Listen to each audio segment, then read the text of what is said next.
Going live again. You're live. In that one again. Stay good this time. They might come back. Okay. That's annoying. Yeah.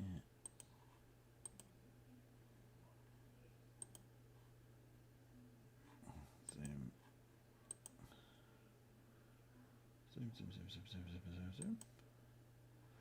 No, not that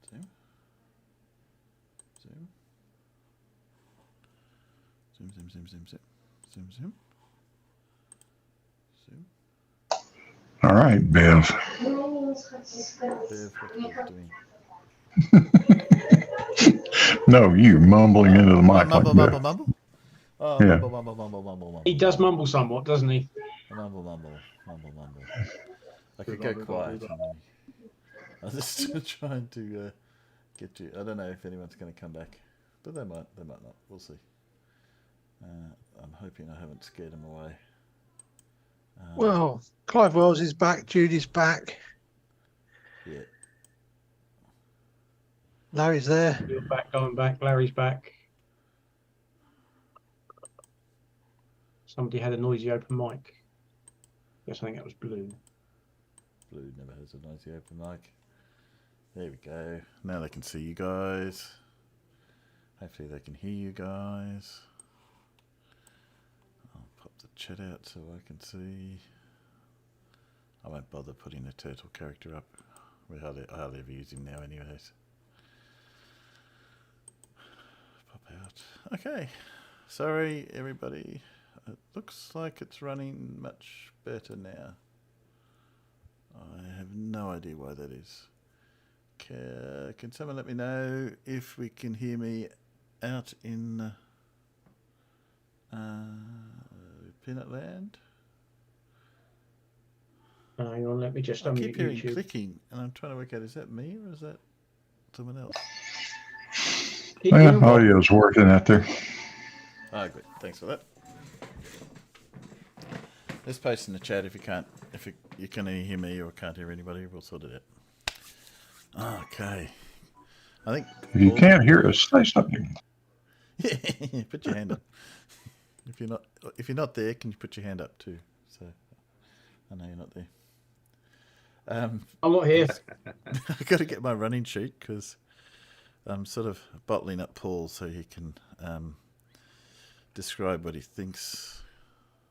Can you hear me okay now? I can. Can you hear me? Yeah. I just keep Good. getting clicking in and out. I'm just not sure what that is. I was just about to post the clue and Clive's got the answer. I told you to post the clue. There you go. Who needs clues, eh? No, Clive. You know, Clive, I'm going to have to ban you for 20 minutes so people get a chance to... No. I wouldn't do that. Yeah, I think it's good. I'm glad. That's why we like to have you here. Make it interesting. Where's my running sheet gone now? Because I've got to close everything down to get this back up. So now I've got to find everything again.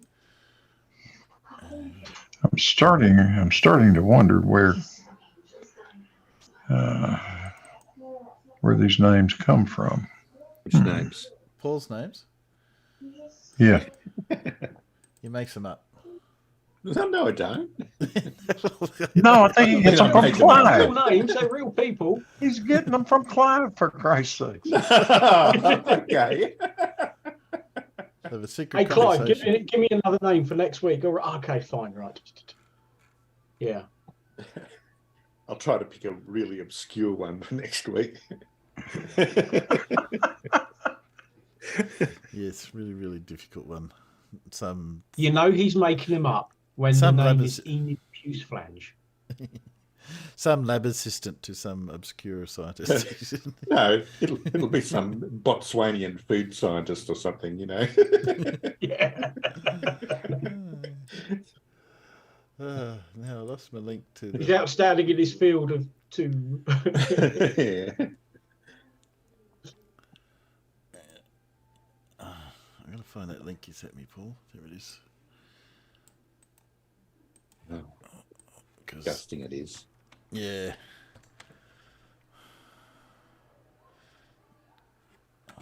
It's sad though, isn't it? That, obviously you can put all sorts of crap like that up on the internet and no one seems to be able to do anything about it. Yeah. But what really intrigued me was, like, obviously one of those videos that I mentioned is unlisted on YouTube, right? Because obviously he's had complaints about it through YouTube before, so he's unlisted it. But he's got around that by simply embedding the video into another website so that people can go to that website. They go to that website where he advertises all his shit, and people can play the video from there.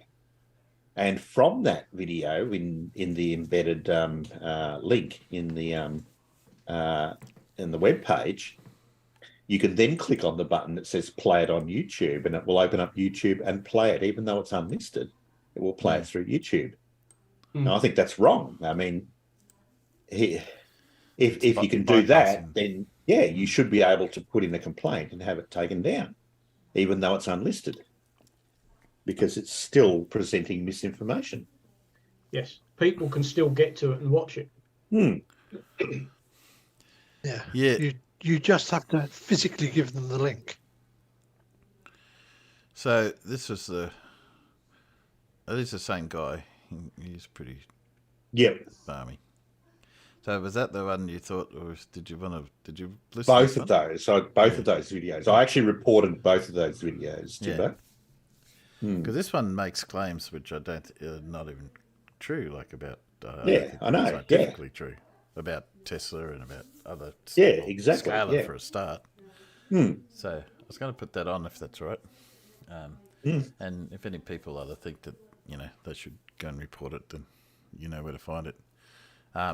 If you need to look it up, just look up Spooky 2 Scalar. You'll find. Well, I reported it. I also put comments on his website, on his video too, saying how disgusting he was, but they'll probably get deleted anyway. Yeah. So you guys should be able to see it through my camera. Yeah. Yeah, let me know if you can't hear it or anything. Scalar energy was discovered many years ago, but since... Okay, hang on a sec. I'll change that to that one. then has become largely forgotten. Hear that now? Got it. Even today, scalar energy is misunderstood, undervalued, and underused. One must take a look at And not a thing. It's not a thing, is it? First of all, And not real. Yeah. the scalar waves, I believe, are real. Now you're splitting not hairs. Scalar energy. Is that's true, Paul? Scalar waves exist, maybe, but scalar energy doesn't. Well, I don't know what a scalar wave is. I mean, a scalar wave, that's a pretty unscientific term. If you talk about a scalar field, you can have a scalar field, but a scalar wave, what the hell is a scalar wave? Okay. It's got no meaning to it. Okay. Yeah, I couldn't find anything on scalar energy, but I could find a scalar wave that was from a possible maybe.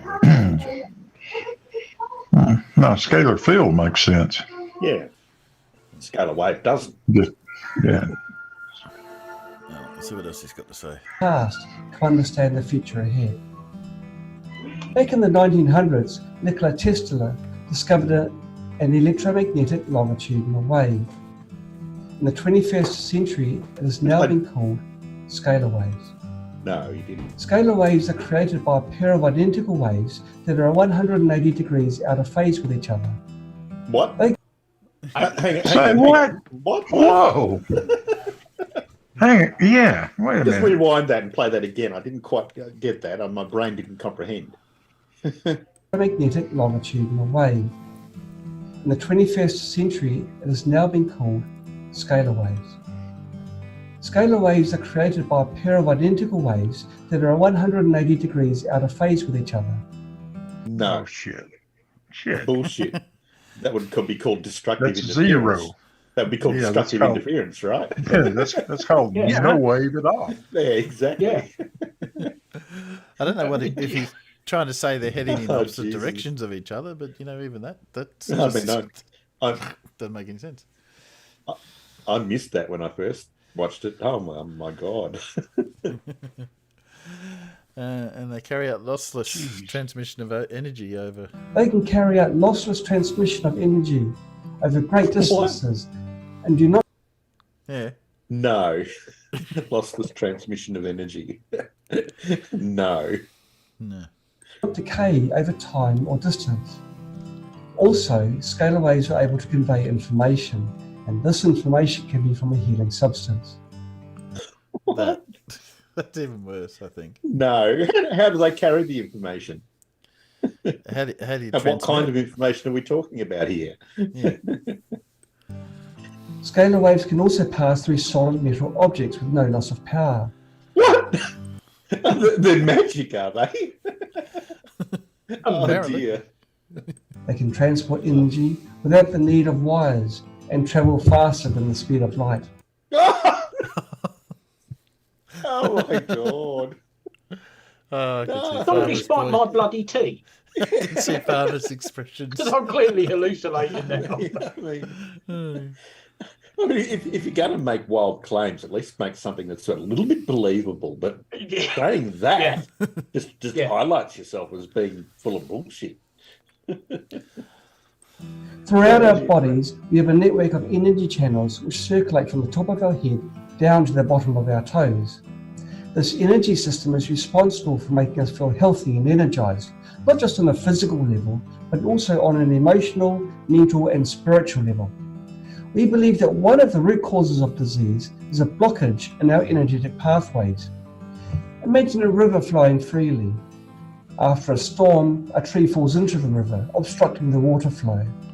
Over time, silt and leaves are collected by this fallen tree, further compounding the obstruction. What? And if the tree is not removed, Yeah, you go. Sorry, but how do you collect salt with a tree in a river?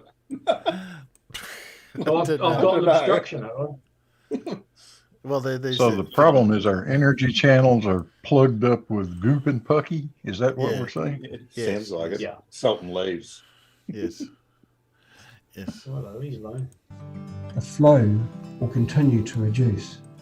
Eventually, the river will become completely blocked. Cells use scalar fields to communicate. Blockages disrupt this natural communication. Scalar fields introduce energy which restores this communication, exposing the diseased cells to Even if it existed, why would the scalar waves be able to do that? It's like they're just transmitting energy. Why would it know what to do? the body's defenses.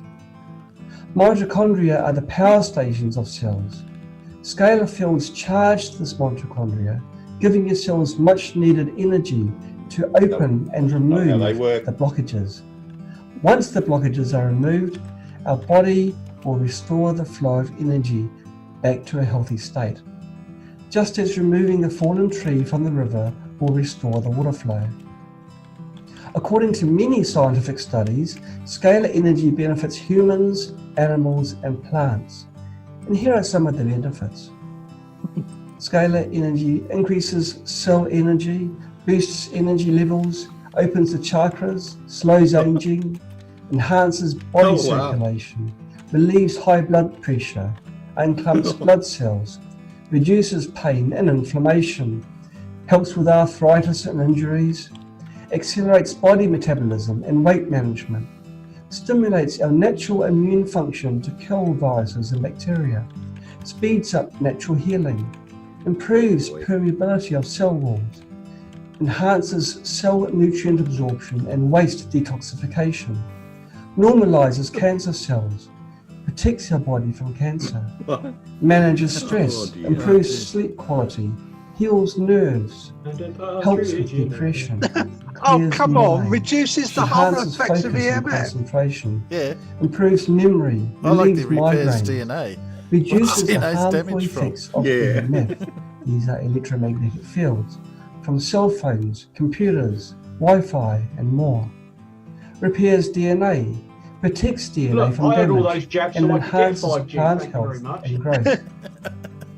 Scalar Oh, energy bloody can hell. help improve blood circulation by promoting the permeability of cell walls, which improves the intake of nutrients and water into cells. Additionally, scalar energy can relieve inflammation and pain by facilitating the flow of blood. Many people have told us that they have seen improvements in their chronic migraine. Scalar energy can rebalance the distribution of the chemicals, reducing the pain in one side of the brain and gradually reducing the throbbing pain. Also, scalar energy can relax and dilate the blood vessels in the brain or even your whole body, returning the blood circulation back to normal. Do you really want the blood vessels in your brain to dilate? Doesn't that get No. smaller? You don't want your They're cell fine as walls well, to thank have you. increased permeability, that's for sure. I mean, do you want everything slopping out of your cells? No, it doesn't sound very healthy at all. A group of scientists Oh, no. This is one-way permeability. Ah, I'm pretty sure It's a gazette. I know how he got it. Sorry, please. Go on. It's a gazenta without a gazetta. okay. Yeah. Is that anything like it goes under? Sorry, Alan, what are you going to say? I was going to say, I bet he's getting his script by hitting the reionize electrons button on a certain web page. Probably, Yeah. yes. from Europe are performing biological studies to determine the effects of scalar fields and other treatment methods. The group includes specialists in medicine, microbiology, genetics, and quantum physics. Quantum physics. They Doesn't mean they're the ones actually doing the work, but anyway. are finding that Spooky 2 scalar inhibited the growth of cancer cells in all the tests. Testimonials really speak for themselves. Stacey's son says that she has used Spooky 2 scalar for his sister's lung cancer with great success. After using Spooky 2 scalar for 3 months, the doctor said that cancer on her sister's lung was reduced by 70% and the water in the lungs. Anecdotal, complete bullshit. Well, anecdotal, because It's just a made up thing. I mean, he's quick to mention these studies, but nowhere does he actually post a link to any of these studies, or can we find any of these studies? I mean, if there were such studies, they'd be published in scientific journals, right? Yeah. Or we'd be able to find them on the internet, or he'd be happy to provide a link to them, but he doesn't. The only thing I've seen that he's posted a link to is something that looks like he wrote up himself in Word. Yeah. But even this statement here, the cancer in my sister's lung was 70% reduced. Well, what does that mean? Because that still means 30%, which means it's nothing. So, yeah. And was it the Spooky 2, or was it she was on chemo at the same time, or, you know? Yeah, probably. Yeah. Was totally gone. Harvey Sweeney says he put in 2 drops of MMS in the cup on the Spooky 2 scalar transmitter to kill any cancer cells that might be there. He was stunned by the results. He didn't have cancer. What does that Maybe mean? he didn't have cancer. In You were stunned by the results. You mean fuck all happened? In other words, yeah. I mean, don't forget, there are 2 types of quality. There's good quality and there's oh dear. Yeah. So was he stunned put by 2 the drops results. of bleach. So he Yeah. put 2 Yes. drops of bleach in the cup on the transmitter. So how Because we all know bleach is good for you, don't we? yeah. I still don't know how how it knows to go to you. And It's not good at somebody cleaning else. the toilet, but I wouldn't drink it. I He said, well, had it the does the VA toilet. do I blood like it. work and x-rays. He could not find anything. Nothing negative showed up. But did he have anything in the first place? He also had a live dark screen blood analysis and no cancer cells were found. What's it live? Dark screen. What? Sweeney. Wait. What did he is say? that? What the hell is that? The Sweeney. Live Good Lord. dark screen blood analysis and no cancer cells were found. Charlie Blancard has been using Spooky Scalar for several months and has got a lot of benefits, such as deeper and better sleep, more overall health, remarkable pain relief from bones, improved blood markers for cancer, and better moods. What? Just pause that. Improved blood markers for cancer. Isn't that What a does that bad mean thing? that it gave him cancer? I was going to say that's a bad thing. Blood markers means Yeah, that you've got I know. cancer.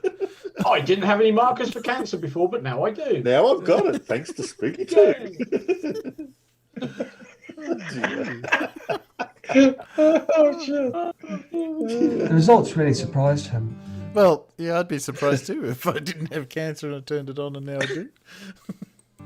If you are experiencing cancer, pain, or any types of illness, scalar energy healing will be one of the best choices for you.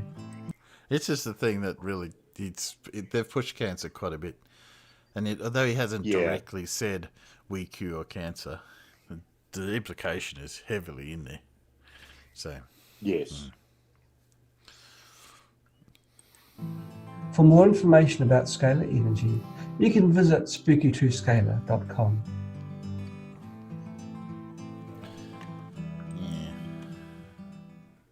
So that You know was that what? That sort of shit really pisses me off It does me too, Alan. Yeah. because I mean I've had ME since 1992, so you know it's a struggle doing everyday stuff. And my mother spent a long time coming to terms with the fact that I've actually got a long-term chronic health condition. But then she starts, my mother would be the sort of person that would see this shit and she would go out and buy it because she thinks it would do me good. Yeah. Yeah. And she'd buy it without saying anything to me because, well, I know you don't. I know you wouldn't think to spend the money on yourself, so I'll do it for you. Yeah. Yeah. Yeah, And we're talking that's why it really fucks me off. And we're talking $1,600 for this thing. And then if you want any of these other things, you Yeah. can see the other components. Then that's just a wire at $20. But yes, the one that annoys me is because I, having been involved very closely with cancer patients, particularly towards the end when things aren't working, and they will take up pretty much anything. This is sort of guys that would prey on them and say, "Oh, what do you got to lose? Give it a try." Even though there's absolutely no evidence that it's going to be working. That's the thing that really bugs me on that one. Wasn't only that. I think if I go back down to the webpage, just some of the rubbish that they're into. If you look down there, did you look at that urine therapy? No, I didn't. No. No, but that's just enough for you to read that. Come on. It's not going to. Well, my thing's upsetting. Not even going to go there. Yeah, basically. Yeah, do you mind? I'm drinking tea here. With no milk in it? That they have the same idea. Yeah, take a bit of midstream urine thing, stick it in the machine, and it somehow knows from that what to do. So yes, collect midstream urine in a clean container. 1 ounce is enough. Set up and tune Spooky Scalar. Put the glass of urine in the receiver Just coil. think, Timbo. I mean, Timbo, he says on one of his videos there, the other one that you haven't played yet, he says that it works by using 2 black boxes and you put the sample of your medicine or whatever in the transmitter of one box, and it transmits, analyzes it, and it transmits it to you. All right, you stand in between the receiver and the transmitter, and it transmits it to you. All right. Oh, what happens? Like, you ever watch that movie, The Fly? Yes, I have. What happens if a fly gets in that transmitter and it transmits fly DNA into you? But You become Brundlefly. Yeah, the Brundlefly, yeah. But if you asked how he analyses it, they would say, "Oh, we don't he wouldn't be able to give a proper answer on that. So No, yeah, of course not. and Exactly. and then if it doesn't work, they say, "Oh, you just haven't selected the right frequency or whatever." Or he's got so Yeah, many you haven't outs. used it long enough. You haven't stuck with the protocol, or you got to believe before it works. It's a bit like Scientology. They work the same way. Yeah, Once you do, it'll always be your fault. Once you do a program, you've got to do something else because other problems have developed. So this is the other one that Paul's talking about. It's only Yeah.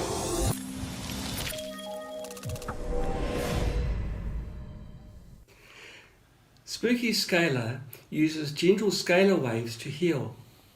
These waves have no harmful effects. Our bodies use what it needs in They have- disregard. Yeah, because they don't They do. exist. Very little risk. No, of that's one frequency harmful effect fatigue. they have. They drain your Spooky wallet. scalar is comprised of two black cases. One is called a transmitter and the other a receiver. The transmitter is turned on and tuned. Anyone between the two cases will then receive life-giving scalar waves. Scalar treatments can be that simple, life-giving. but there are two ways to improve these waves. The first way is to place something on the receiver plate. This can be natural essential oils, supplements, or drugs. The substance molecules interact with the scalar waves. The scalar waves carry the information of the substance directly to the person. The second way to improve the waves is to connect a spooky... Right, so when you get pulled over by the cops and you've got the Spooky 2 scalar in your car, you know what's going to happen. The cop's going to arrest you for having paraphernalia. Yeah, that's right. Because instead of injecting your cocaine or smoking it with a crack pipe or whatever, Transmitting you're going to put it in the Spooky 2 scalar, aren't you? Arguably, Oh, correct, dear. yes. That'd be an interesting test case. Yeah. generator to the transmitter. This turns spooky scalar into the world's most effective Rife machine. Yeah, well. Spooky scalar accepts any frequency from the massive spooky database, even the original frequencies used by Royal Rife. Spooky scalar is the only scalar device that can do this. It's Yeah, it's right. the only scalar device. So, The two methods of improving scalar waves can be used simultaneously to further improve effectiveness of treatments. For example, to treat cancer, you can place turmeric, frankincense, peppermint, lavender, evening primrose, and citrus essential oils on the receiver plate, and run cancer-killing programs on the spooky There you have generator. it, folks. yeah, that's the one. That's that the really, claim. That's the There's the program. claim that he says it can kill cancer. And that's Yes. why that video should be reported by anyone and everyone. Yeah. As well as all the other bullshit that's on there too. But that alone yeah. is enough to have that video taken down. Where Right. is The other it? one was unlisted. This one isn't unlisted yet. I plan it to be, though. It's going to be. Yes. Where do you report the video on this one? You click on the little dots there at the bottom right-hand edge of the video, and you go to report. And Right-hand you make sure it's at a timestamp where you want to report it, like right there, right before he says Yeah. it kills cancer. And it will timestamp that in the report for you, and then you get a chance to actually elaborate on what your report's actually about. I think I'm not getting it here. I think I got Yeah. it. I'm just not getting a report. You need to do it in YouTube.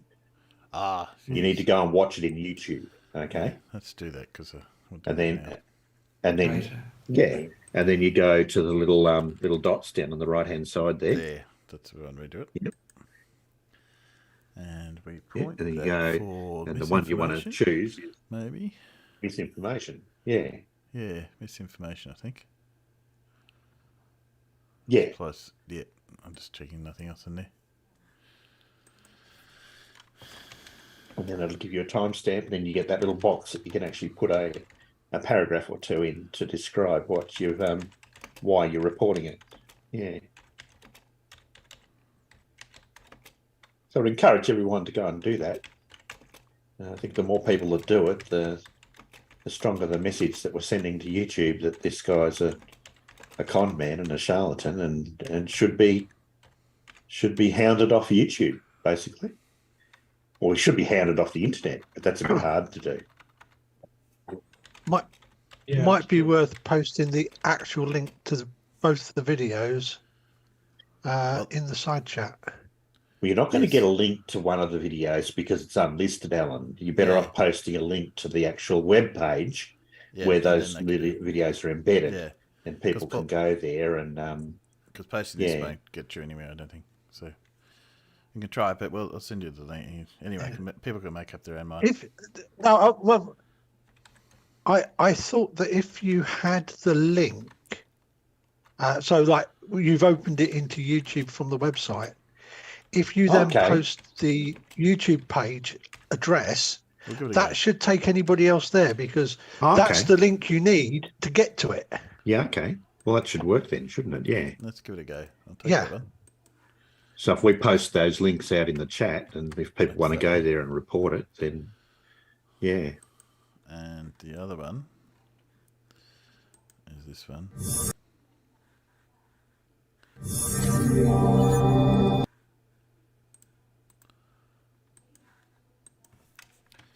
Now, it'd be interesting, Timbo, too, to have a look at the comments under those videos. Now, I wrote a comment under some of them, right, to see if you can actually read my comments, whether they're there or not. Yeah. It's by newest. Well, yours is first, still there. Oh, is it? Wow. Yeah. You want to read what I wrote? Yeah. I can't read it on the screen there because it's too... A full video of unsubstantial or bogus claims. None of what has been said is based on any scientific fact or principle. What is... excuse me. What we have here is a con man trying to sell you magic products in return for well-earned money. And henceforth do literally anything I can to ensure that this misleading material is purged from the internet and that conmen like John White are brought to justice. Yeah, here. Yeah. I actually replied to some of the comments on one of the videos too. There were a few people asking about, whether it could be sent to their country and whether the blah, blah, blah. And he replied to them. And I actually replied to them as well, saying, don't waste your money, blah, blah, blah, blah, blah. Yeah. It'll be interesting to see how long those last. I mean, they're years old, these, but, This is 10 months, so apart from yours, 9 days ago was this one.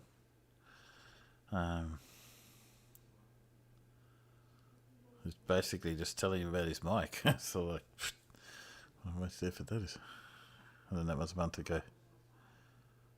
Let's talk more to the point. So, like, and on this one.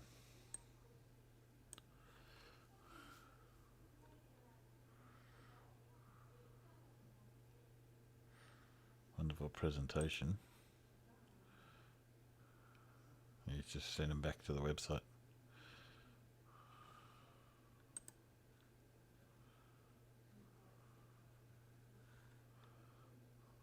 Yeah. There's yours is still there. I find this content obscene. How dare you peddle such misinformation, making false claims and spouting non-scientific gibberish in order to convince people to buy an expensive machine that literally does nothing for them. You disgrace yourself in front of your fellow humans in order to cheat unknown number of people out of their well-earned money. Shame on you. Might push it up a bit. Who knows? So, yes, not pleasant. Now, there's a... I'm just pulling it up. There's also back here... So this goes in the same category as the charlatan who's flogging mine-seeking equipment. And they were dowsing rods, basically. You can see here from Tiny Captain and from Carl or Clive last week. I can't remember now. I did work it out before. They got this information, basically a warning letter from the Federal Trade Commission of the United States. Yeah. Basically saying to advise that social website about from Facebook. I think basically they say it is rubbish. Yeah. It is unlawful and blah blah blah to advise their product treat, cure human disease unless they have reliable scientific evidence, including. So basically they're saying there's absolutely no evidence of this working. They've just picked on the coronavirus bit, though. That's yes, all that they've mentioned. Because that's, yeah. I'm assuming the Tiny Captain and are getting it because of their occupations and making sure that it doesn't get spread. Yeah. But yes, just in case anyone thinks that the government isn't paying attention to them, they obviously are. Yeah, well, there need to be more avenues in the government that sort of clamp down on people like this, you know.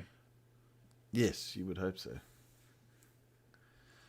Yeah. And there's pretty heavy penalties in the financial sector for people that, jip people out of their money in the financial sector. You can go to jail for many, many, many years for doing that. Yeah. The same thing should happen here, you know.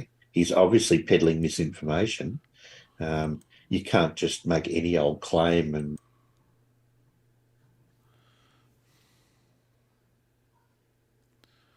yeah.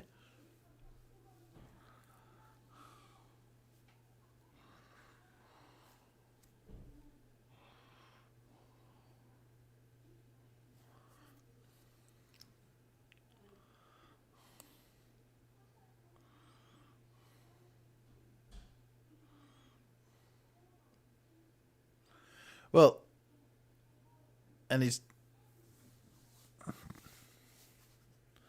trying to link Tesla into the thing. The link is very tenuous, and even in his thing, it's Tesla did all this stuff and he found a way. Then he talks about scalaways and make it sound like fraud. It is, yes, but he's not even. But there's even no link in his discussion, but he gives the impression that there is. Yeah. So, exactly. Not that I think Tesla's necessarily everything Tesla did was wonderful, but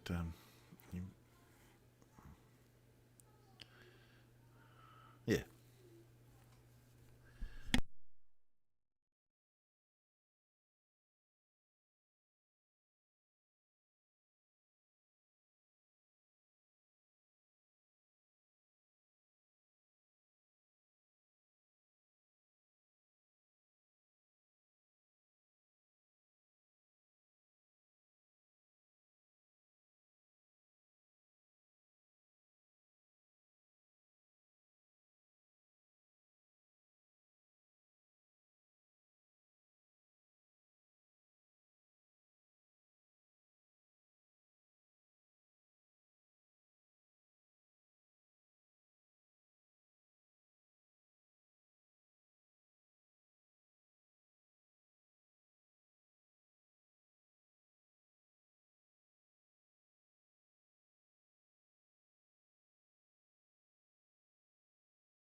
Yep. Well, well, I think we adopted a lot from when it comes to that from Britain. Although we've got better PowerPoints, arguably. Why not? Ours at least ours look pretty.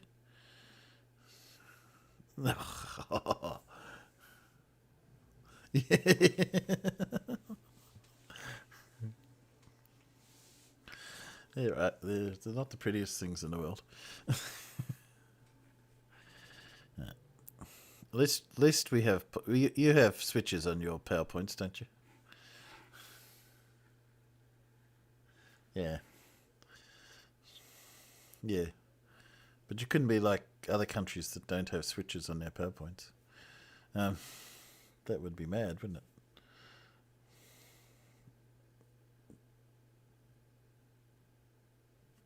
Yeah. Yeah. Does make it easier to...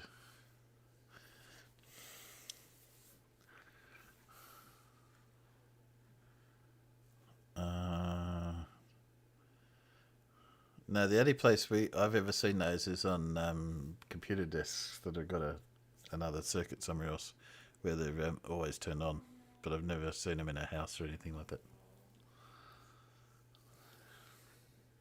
Here, that is.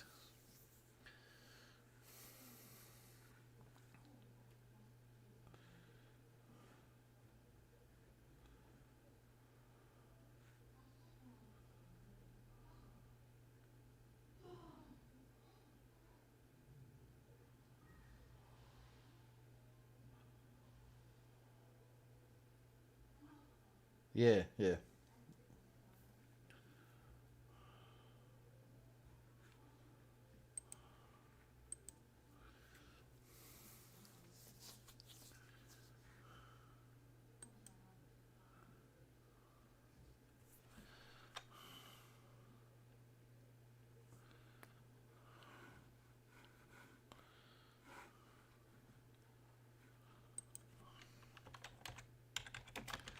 Yeah.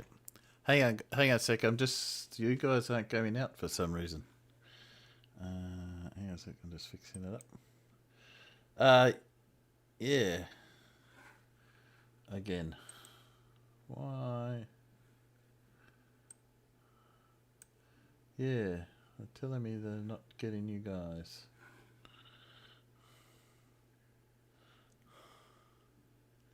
Something like that.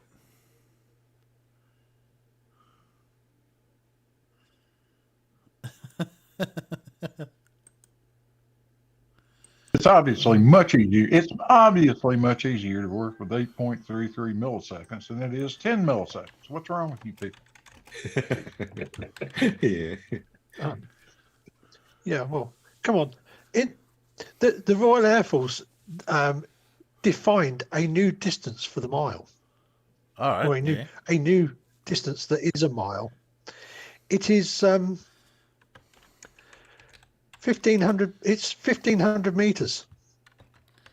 Because it's much easier when you're calibrating radars to use 10 microseconds as a mile than it is to use 12.8 for nautical miles. Unless you're in the Navy. Yeah. When it might be more important to you. What about the Irish moil?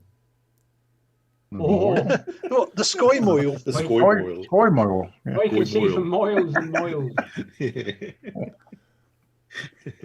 Farmer, can you just talk? Can you talk for a sec? Because I reckon they can't hear you.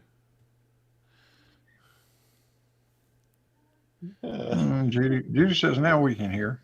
Oh, good. Yeah, no. They said that they Can you hear me now, Al, or are they my could hear lips Blue. just They flapping? just couldn't hear Farmers. Which doesn't make any sense because obviously I'm not Oh, that doesn't No matter. big loss. No big loss. Like I said, thankful for small mercies and all that. I'm sorry, Farmers. Life throws you lemons, but sometimes it does. Mate. Okay. Like I get. I got broad shoulders.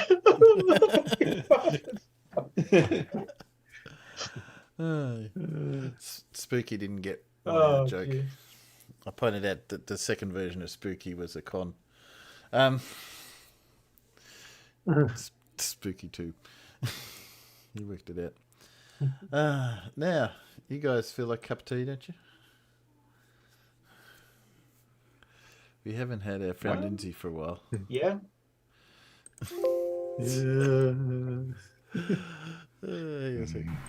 So, Yeah, but then you're going to make us play bingo, so we have to sit here and watch it. well, yeah. Yeah. I do that. I was just gonna. we're wise to you, you know. We know what you're doing. Well, yeah. Why did I introduce something fun and entertaining in the middle of a Lindsay game? Oh, I don't know. I know. Why did I invent something Oh, fun? thank you, Spooky. Hang on a sec. I just posted out. I got to put it up here because it for some reason only works if I copy it from the link. So there you go. Hopefully this time I don't send out my version, so you guys aren't clicking on mine. Yeah, don't send out your. Yeah, don't send out yours, otherwise we'll mess it up. If that doesn't work, copy it and manually to. There it goes. I put that in the chat. So I'll just check it. No, that's not the same as what I've got. So there. Good.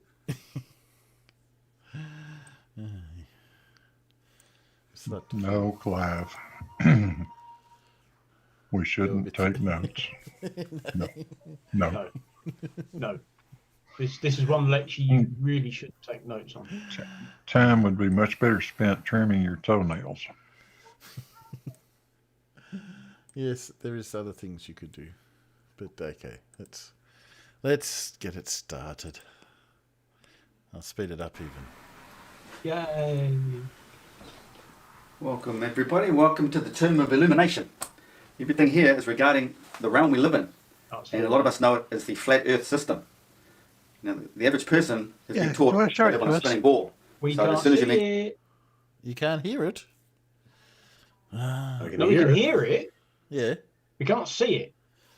Well, what do you want to see it for?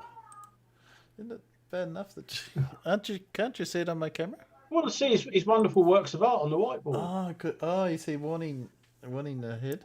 Is that what you see? Hang on a sec. I can hear it. Isn't that enough? Trimming toenails by mouth. I used to do that as a kid. Since I was Yeah. the eye to a grasshopper. I used to do that. Okay, you should see him in the camera now. My camera feed. Unfortunately, yes. Yes. Okay. I'll push start again. There you go. mention the word flat earth, up goes a barrier, up goes a wall. And the response would be, what, do you think I'm stupid? If you Yes. start to query the topic. Well, I'm here to expose the truth and how the whole system works. How you've all been fooled into thinking you're living on a spinning ball. To one lies, and at best maybe misinterpretations, but I see it as just nothing but lies. Lies portrayed by your elite system that runs you. So they know the true system because it's all hidden in Freemasonry. It's the secrets within Freemasonry. So, and these are the people that run the world. They're the billionaires at the top. To those poor Freemasons. So I'm going to expose a lot of information in a series of videos, which means I'm going to have to start from the beginning and slowly work right through the whole system. Start again. So you people who've been following me, you're just going to have to bear the foundations, the stuff we already know and have discussed in my videos. But this video is going to, the series is going to be so revealing. Everybody's going to want to watch it, and they will watch it, whether you're an atheist, a Christian, a Globie, flat earth, or whatever. If you're interested in ancient Egyptian mythology, so-called mythology, all the myths and legends, if you're interested in cosmology and astronomy, it's all going to be here. So the thing is, I'm no actor, and I'm not a narrator, not a very good one. I don't explain things very well, so I have to slow down, take my time. But I want to get it out there. But I'll just read a quick post I just put on Facebook. I just do this now and then.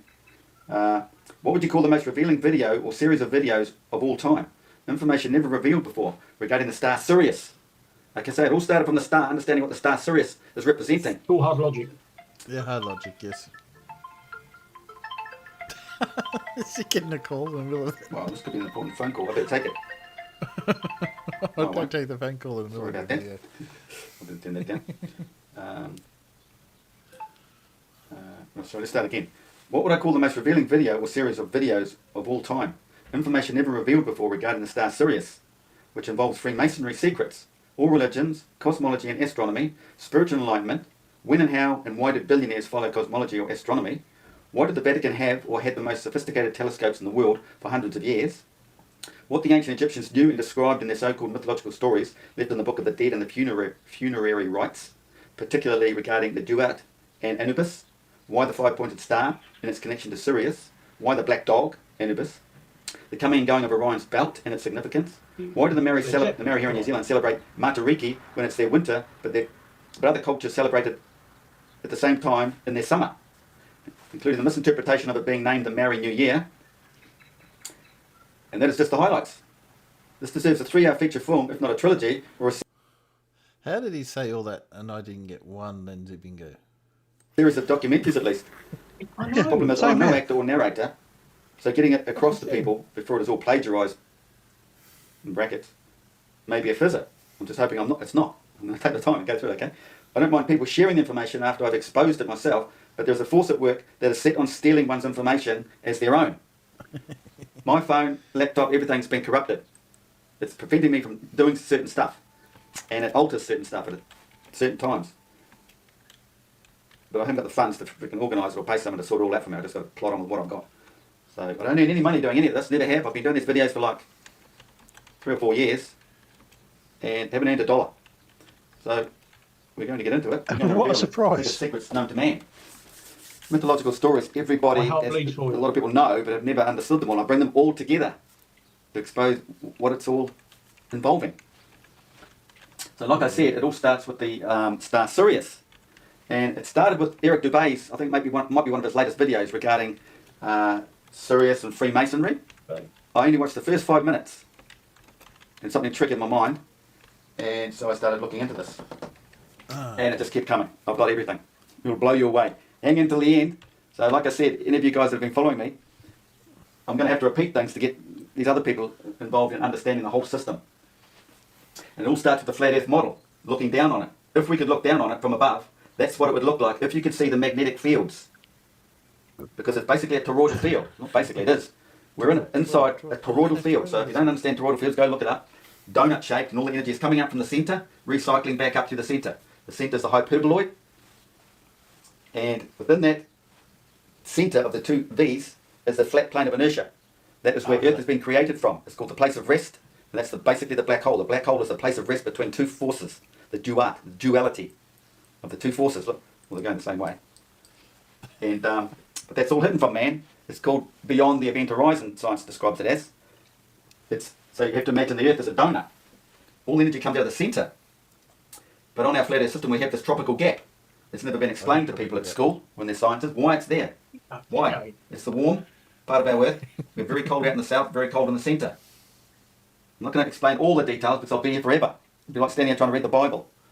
So just go with what I give you. It's probably enough to get you going. You have to look into the rest or go back and watch a lot more of my videos. So we're cold out here in the south, cold out here in the north. And the magnetic field of Earth is in the wind. And it's the hot and cold temperatures of our earthly design that move the wind, which carry the magnetic field. All invisible, of course. And what we're told is we live on a ball. Let's say we've got a ball here. And science tells you the magnetic field flows from the south all the way over to the north. Well, that's a lie, or it's been misunderstood. Because they know the energy field is strong at the poles, but we're very weak at the tropical region, the celestial tropical gap, or the equator. Weak. So it's so weak that they failed to detect that the field does not actually cross over. Yes, it does not. There's a gap. The magnetic field flows to the... Excuse me. From the south. But it this is south. Can detect it at the equator. It's centre north. You wouldn't It's centre north there. This is south all the way around here. Lindsay? So we sliced it through the middle. This is what we get. A cross section. Looks like this. Centre.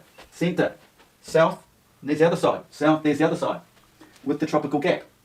The magnetic field comes from the south over to the tropic of Capricorn. And then shoots down to the earth and travels across the earth. This is in the Bible as along the ground thou shalt go. It's the serpent is the magnetic field. It's the magnetic field of earth, and it's what affects man. That's why man is presented in the Bible. And the cross is represented by this area up here. Look, there's all this crossing going on. You have to understand the religious cross represents this crossing up here because he's a meeting point. So basically you're saying there's no magnetic field. It's the unification, the reunification of man's other half, because we're born into a dual system. Earth is a dual system.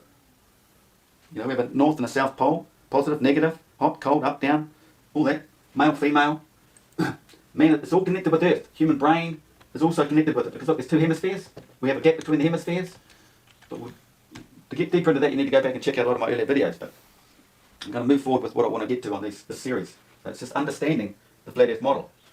So with the magnetic fields, they curl out and around to here, pass down to the Earth and cross over, then up here, down and cross over here. That's the infinity symbol. That's the infinity symbol, see? The S is a snake symbol there in itself. Okay? You have to understand, our realm, when we live out here, has been created from in here. That's a hyperboloid that comes right down here, but this is Earth, this is below Earth. Doesn't concern us, okay? Not in this video anyway. This is what concerns us. Creation is up in here. And it's a vortex. There's a magnetically locked vortex in here. Okay? Why is it locked? Because Earth, where we dwell, is based on pressure. Pressure. And this pressure is holding this vortex locked in here. So you could carry this across here if you wanted to, which is what you should do, because basically that's the flux of the Earth. If you put the Earth in here, that's the magnetic flux. There's a sort of oval shape, right? And it comes back under here. So the rest of Earth is probably shaped as above, so below, actually. So it'll be shaped like this. So we live on this flat plane of inertia that's been created from the black hole. The place of nothing, basically. This is why the black hole, place of rest, is associated with man's consciousness. That's a state he must go to in meditation. Dark, empty space. So you also have to realise that our entire existence is a conscious state. And this is what physics has come back to. They know this. Just talk to... Looks like you might have won. What's his name? Roger, who won the Nobel Prize, black hole in the Milky Way. Roger. Slipped my mind, sorry. Anyway, well-known physicist. So that's the guts. So let's understand the flat Earth, okay? So that's what you'd look, if you could see from above, you'd look down on Earth and see it there. So we've got the two hemispheres. You've got the big southern hemisphere all the way around here, and then you've got the smaller central hemisphere, which is the northern hemisphere. And this turns. You see how night sky turns? The land doesn't, just the night sky. The night sky turns over the night. Well, that projects an image out to the south here. That's a mirror image all the way out here. So this is turning, so this is turning. So because it's mirrored all the way around, it's got an image everywhere out here. But of course we only see half the image because daylight, you don't see it, do you? It's only at night. So half the sky will be nighttime, half will be daytime. Then globe lovers, who have been fooled into believing the globe, think that flat Earth can't explain day and night. Yes, we can, because the sun is tucked into the Milky Way. It's tucked into the Milky Way like an egg in a nest. Let's take an egg in a nest and put it up here vertically, and it turns. Or an eyeball in a socket. And the Milky Way turns over 24 hours. We're going to get into that a bit more too. That's another big revealing secret. I'll save it to the end.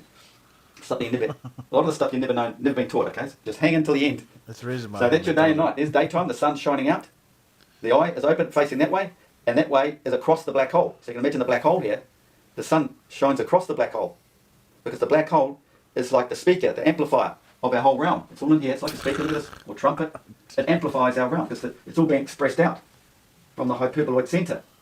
The toroidal field is the expressed image of a hyperboloid centre, isn't it? And we've been created.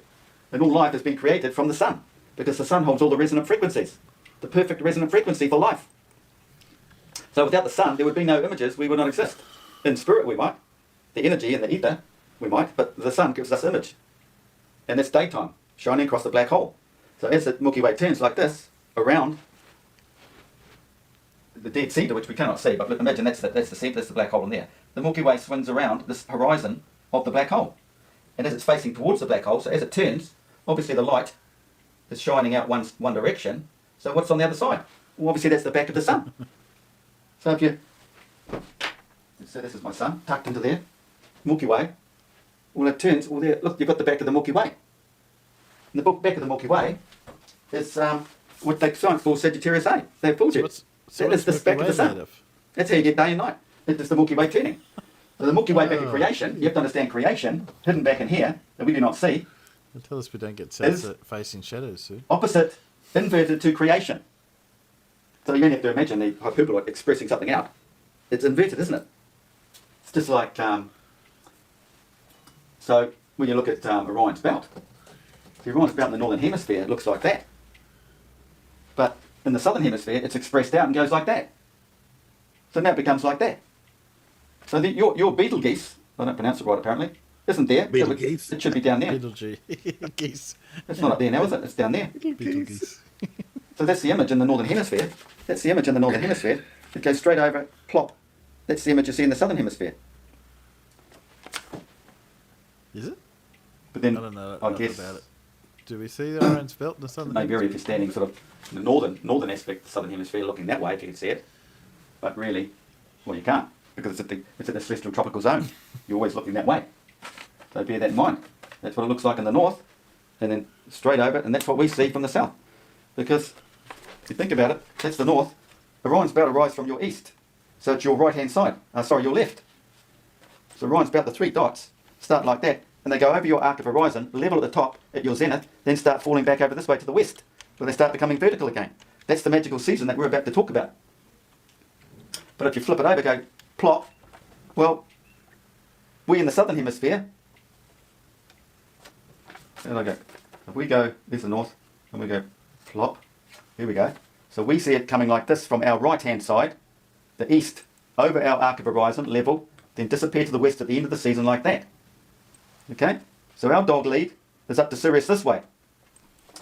Your dog lead is down that way to Sirius. Why is Sirius called the dog star? Because that's Orion's belt. There's the lead, there's your dog. So understanding that for a starter. Okay? Because this is what the video is about. The video is about Sirius and the dog star. So we've got that.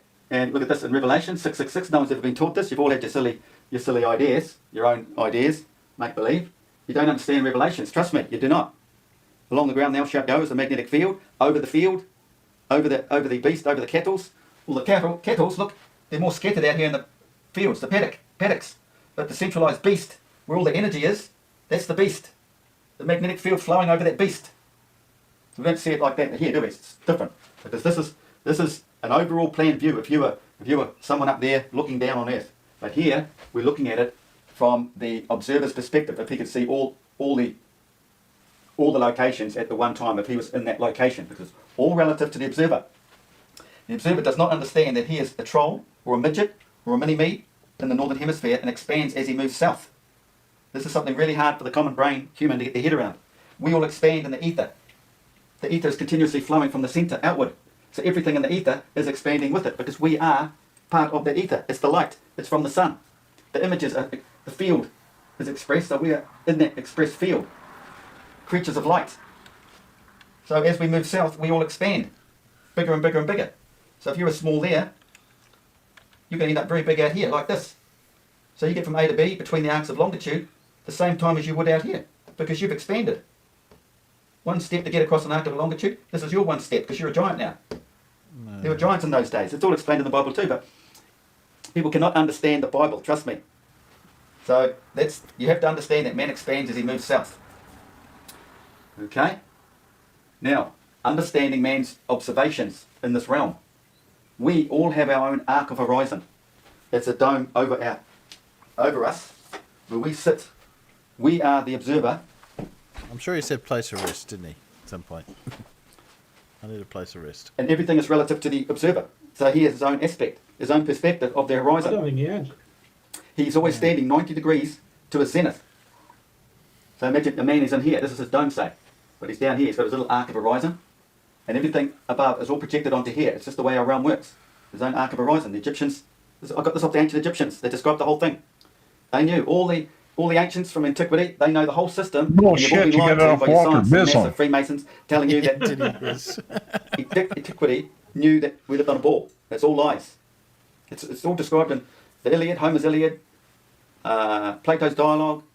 You know, Plato might mention a ball or a sphere at some stage, but they misinterpret it, you see. Anyway, so understanding man has his own personal arc of horizon. Wherever he goes, it moves with him. And this is represented by the rainbow. Why God says, you know, you look at the rainbow and remember me, remember the day of creation, all that sort of stuff. It's all associated to knowing your arc of horizon. The perfect 180 degree arc, just like this. Just like an Earth's perfect meridian, north to south. Because, you know, man is from the Earth, so we have a similar system all going on. Here's our arc of horizon. That's it. Or meridian, say. There's Earth's meridian. We have a gap between the two hemispheres of our brain, and there's Earth's gap. Understand that? And then the Bible says, rise up, Daniel, you will see further. You know, the simple mind just reads that as simply as you can. You just climb a mountain, you see further. Now it goes deeper than that. You rise up, your arc of horizon expands. Your whole perspective stretches out, so you see further. And what's happening when you go up higher? Your horizon rises with you, to eye level.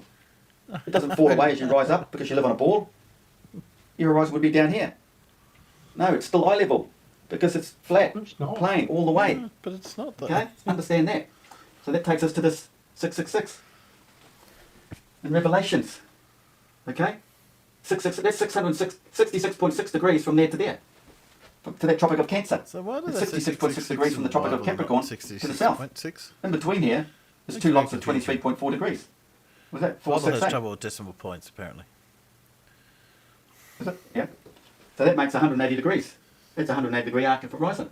So does man have a 180 degree arc of horizon. That's how he knows celestial navigation. Because he's always standing 90 degrees to his zenith. So everything is shown back to him perpendicular from his arc of horizon. Really easy. This is how he gets star readings.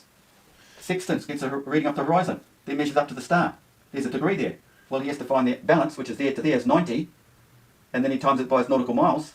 That gives him a distance roughly to where he has to go. Long story, but I've done Wait a videos on it. minute. How did there to the 40? Okay. That was a 45, idiot. How did he get 90 degrees out of what he pointed to? I'll have to play his celestial navigation one a while. It was a while back, but yeah, it was pretty like no, that doesn't work. Now, we have to explain the Milky Way. But remember, he likes to contradict himself all the time, doesn't he? So Yes, yeah. Yeah. Well, he makes up yeah, new stuff. it doesn't matter what he said before. I still want to see. He's getting close to the end of his card limit. We'll see if he makes it. Whether he gets to sign off or whether he just disappears. We'll see. Another thing you've been lied about. Now, this is a dead set lie. This isn't misinterpretation. This is a dead set lie. We do not live or exist in the Milky Way, okay? It's a separate entity. We have 3 entities in our night sky. The moving stars, the background stars, the moving Milky Way that passes over them all, and we have the ecliptic plane. The ecliptic plane is shown to us out here in this tropical gap, basically, above here, the celestial tropical gap. Give or take. It's just trust me when I'm telling you this. It doesn't matter how you're seeing it. Trust you. Just There, trust you. and there. Let's say Ecliptic plane is moving around here, because like I say, this part here, the northern hemisphere, you could say it's representing the black hole centre of creation, which is hidden right back in here above the Arctic. Okay? So, what you have to understand is the Milky Way houses the sun, and it passes around. So one end comes into the black hole of creation at the centre of Earth, one end, and the other end comes out here to the tropical gap where we live. So you have to understand that this area is the same as that area, but this has been expressed out. Let's say it's put under an electron microscope for you, because we exist in here, because we are created from the creator. It's creator, created. That's the mother, that's the umbilical cord, and we're at the end of it. Still attached, see? Because it's a recycling system. Excuse me. Earth creation is a recycling system. When we die, our energy goes back through the system again. This is reincarnation. Another thing Christians or religious people don't want to accept. Yeah. Reincarnation. We'll keep away from that for now. So imagine the black hole, the Milky Way, sitting here like this, like a straw. Or imagine that's our Earth. And over the night, there is the Milky Way, moving around the Earth. Yeah, that was it. You'd think after the number of videos he's worked out, he would have worked it. 8, and I couldn't even get 1 4 in a row. I only got 4. Yeah, 8 here as well. Although I think I missed quite a few bits. And Timbo, what the hell is Kundalini? I don't know. Where did I put that? Oh, Kundalini. He was a character in the original Mad Max film, I think. Kundalini. Yeah, that's right. I looked it up. He had Kundalini. Maybe I'm just getting his accent wrong. Who knows? He had it. I'll have to look back now. Check that out. He didn't say this. Oh, there you go. You live and learn. It's a Sanskrit term meaning coiled. Yeah, there you go. I'm sure he was a character in Mad Max. I'm going to have to check that now. I was pretty sure about the spelling because I had to look it up because I wasn't sure. So I'll check it again. So Farmers has just done that for me. There you go. Isn't that fun? Well, I'm going to put Paul on the spot and ask him if he's got his... What's he ready? Do that. Yes. Right, Paul? I've Your just got a music just. Yeah. You want the music one or the other one? We'll do a music one, if that's all right. Kundalini was one What's of that? the bike gang in Mad Max. Thank you. All right, we'll do the music one. Indeed. I've got to put zoom up so they can see. There we go. Yes. And also last week it went funny when we did Zoom, but we'll see. Let's see if it works All again. righty, here we go. You need to give me permission to share again, Timbo. I do. I was trying to play with that earlier, but Twice a week. Right now. It's becoming a weekly thing. This is part of the show now. Yeah, well, I spent about an hour trying to see if I could set it up so you normally got it, but it didn't work. So I think they must have changed. I'm sure they've changed something in Zoom because you used to be able to do it. I don't seem to be able to set you guys up as like users or anything. I can't seem to record unless I actually got your emails, which I'm obviously not going to chase off you. I can't actually set you up as users, which is really frustrating. You're busy taking a screenshot of the title page. I'm busy trying Oh, to yeah, I already done that. Make it come out to the everybody because it's not doing it at the moment. Oh, there's some good. Oh, there could be some good choices in here. I tried to make some obscure ones. Hang on a sec, Paul. What some of those music videos are. Yeah, it's just not coming out to the people in. Oh, so I'm going to do a share. I know you know one of them. Fun. Well, that's a given. I won't say anything on that one, but no. But yeah, I recognise some of those music videos. Yes. Still waiting for Timbo to share it to the Peanuts. It should be. Oh yeah, that would help. Peanuts. They should have it now. You should be able to see it out there. I think I recognise two of those bands. 1, 2, 3, 4, 5. I recognise 5 of the bands.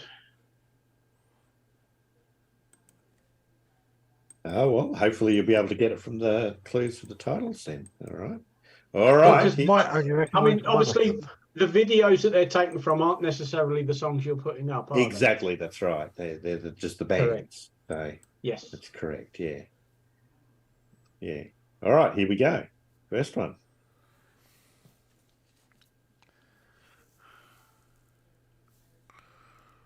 So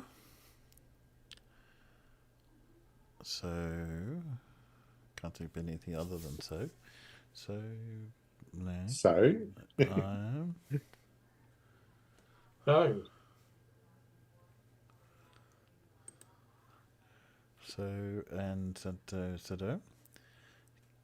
Not Fleetwood Mac, no.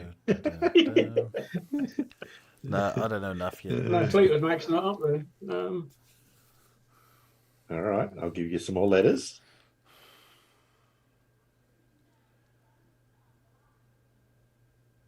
Oh, mother has fun, so can it be mother has fun. Oh well, I'm just throwing a word in there that's oh dear. That's hilarious. Let's get close to the No mother has fun. What? Huh? Well, it may not be fun. You can get. I'm just throwing in what the likelihood would be. Okay, I'll give you some more clues. I know what it is. I know who it is. I know the album it's from, and I've sung this along with them. Okay. We'll give the Peanuts a chance. So it's no matter how they should be able to get it from this clue. Come on. Couldn't be much more the heart from the heart. Couldn't be much more from the heart. So you've got the words, Timbo. Now, did you know what the song actually is? So come, no matter how far. I don't know the song. Sorry, I got the words, but I don't know the song. No, go for it, Farmer's Boy. So close, no matter how far. Couldn't be much more from the heart. Nothing else matters. Metallica, the Black Album. That's the one. Another band I don't. Sung along with them to this at Donington Park in 1990 something or other. All right, I can't remember what year it was. Well done. But their encore was So What, so that was worth seeing. All right.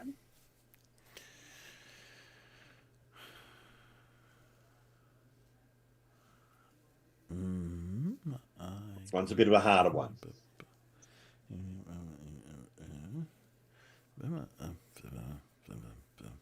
No one's going to get it from that.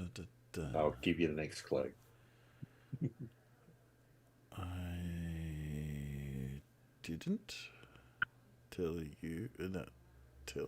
No, you as good as I.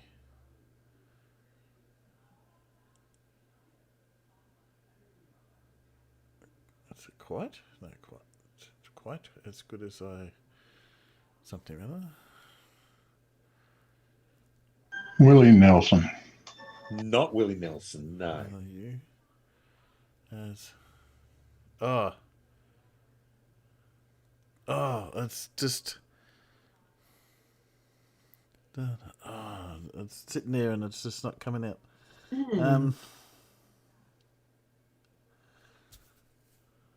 All right. Tell you some more letters. Quite as good as I could have. No. Oh yes, yeah. I know. I didn't love you quite as I should have. As I could. Video's got Joss Ackland in it. I haven't got the words quite right, but that's the song I'm trying to. Who's that? And it wasn't. You know what the song is? Yeah. I kind of not quite there. It's just out. It's a cover.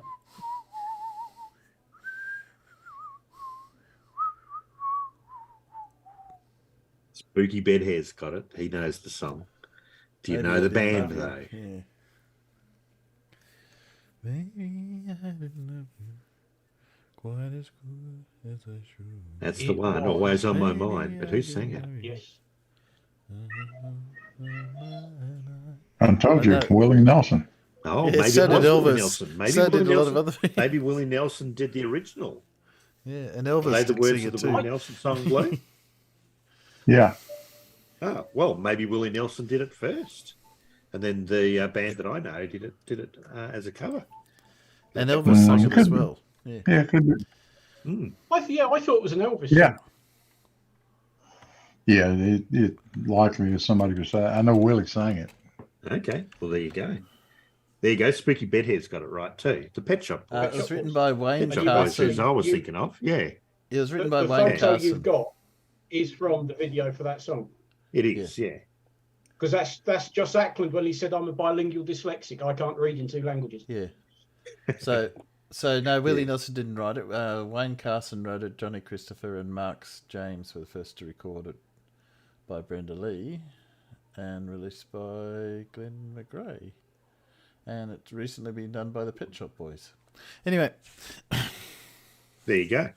Learn something. Well, recently, I think it was recently being in the Recently 1980s. being the 80s. yeah.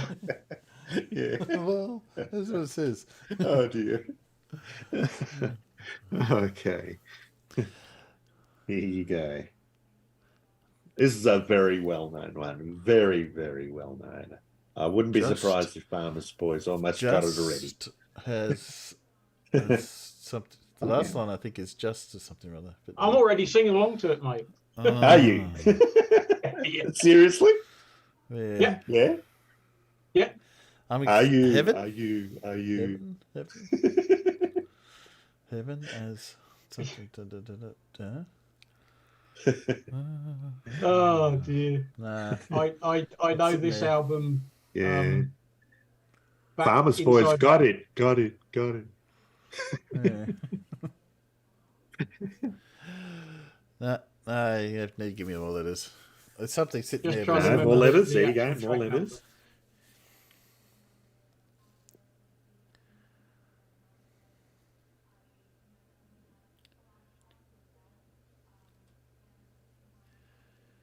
Not echoes. Not echoes, Carl. Not Come on. in you. No, Not in you. no, The not last one Echoes. is in you can have me or something like that. Just not. No, that's not You right. can have A me. song. No, not has me. So, just not fitting. So just no, that's not no. Now, just now. In Not no, that doesn't make Albatross sense. by Fleetwood Mac. No. No, Not Lionel Richie. is Nah, I bet it's another one of these songs, one of these bands I don't listen to. Hello, is there anyone in? Just nod if you can hear me. Is there anyone at home? One home. Come on now. It's not I ringing hear a bell. feeling down. I can ease your pain. Just nod if you can hear me. Yeah. Pink Floyd, that's the one. It is Comfortably Numb by Pink Floyd, yes. Oh, I didn't listen to All that right, either. next one. That was just about the best song ever done, I think. Not the best album, but definitely the best song.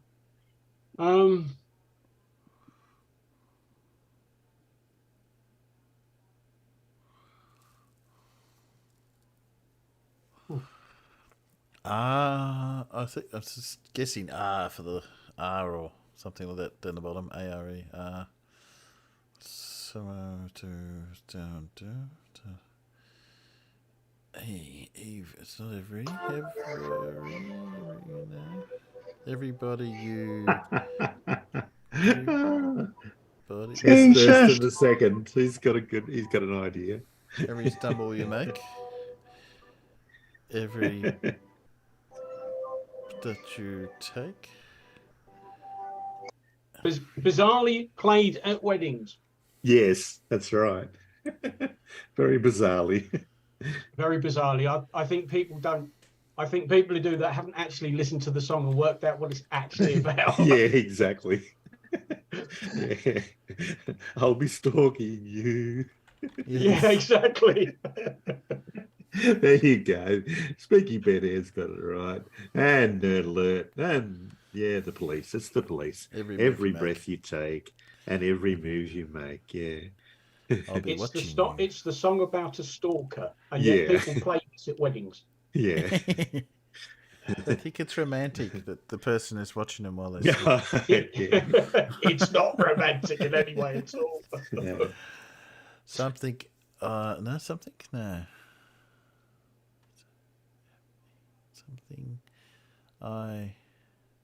No, will not be.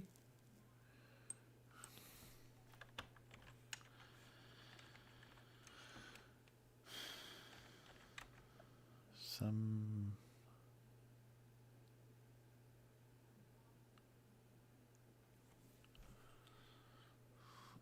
Farmers has got already. I feel. I don't actually remember the title of the track because I'm not the biggest fan of these people, but I've got the tune in my head already. Yeah. No. Oh yeah, I know which track this is. Yeah.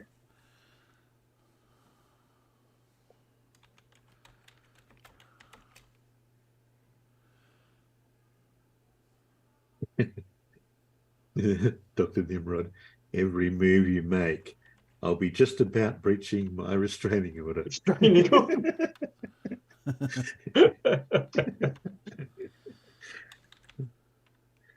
Sometimes I do believe sometimes I feel like I don't have a purpose. Sometimes I feel like a mother that's this group once appeared on stage and each band member was wearing nothing but a sock.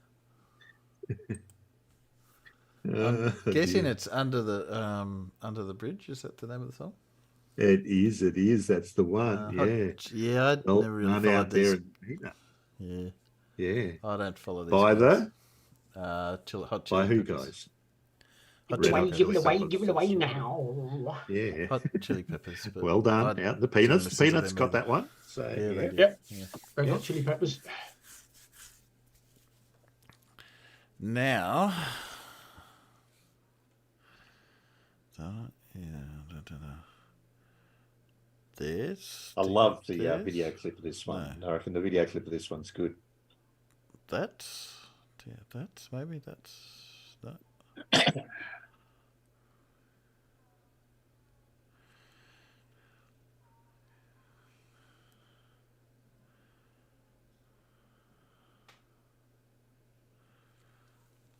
No, I don't have anything.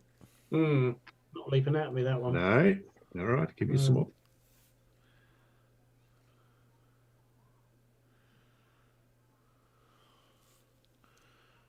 Apostrophe T.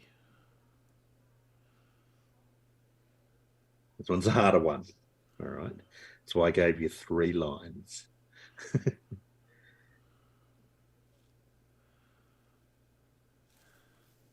The 3 lines do go together in one block of the music, sort of. So, yeah.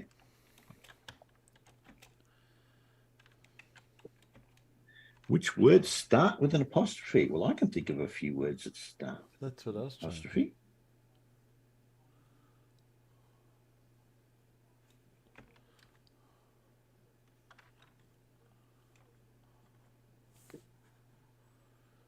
Hill.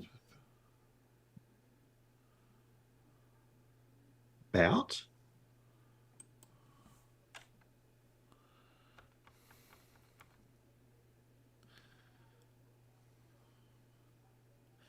And talk till my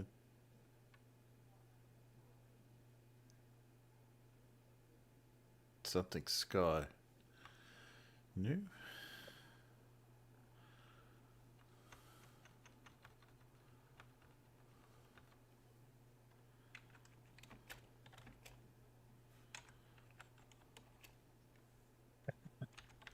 Not the Beach Boys, no.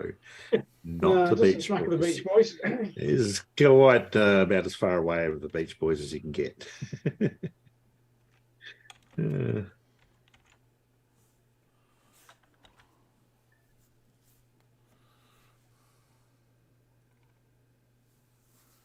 Not seeing it. No.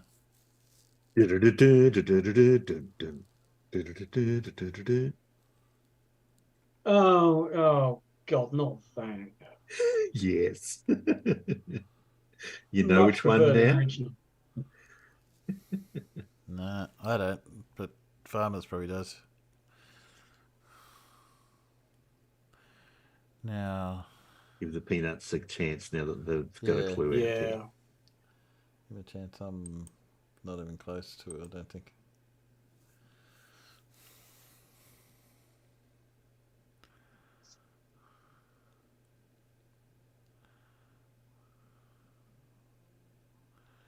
No. Doesn't.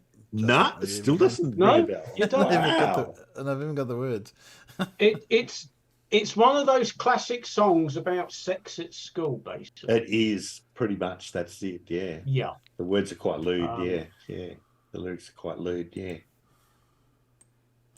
Particularly when they do it live. Yeah.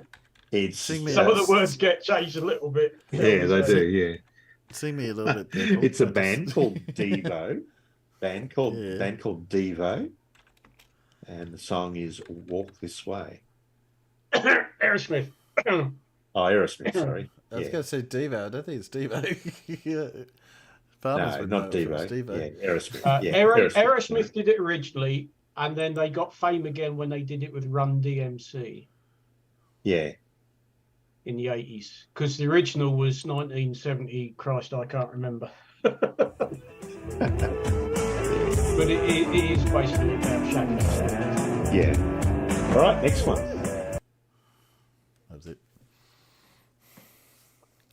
This will have to be one of my favourite bands, I think. Oh, ABBA? No. No. Neither is it Nana Muscuri.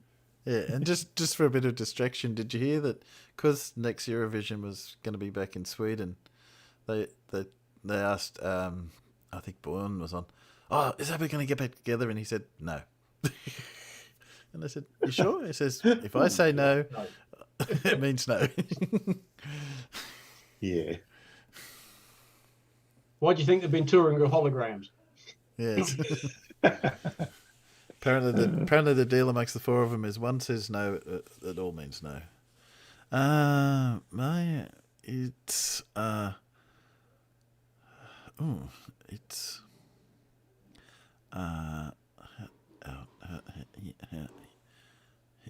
Not Fleetwood Mac, Clive. No, there's no Fleetwood Mac here.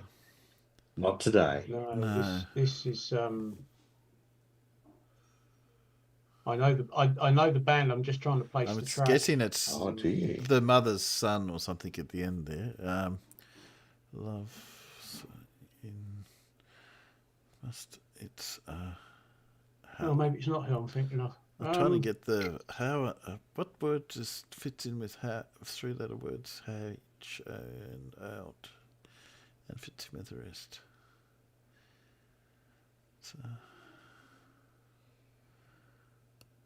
It's a hot one, man. It's a hot one.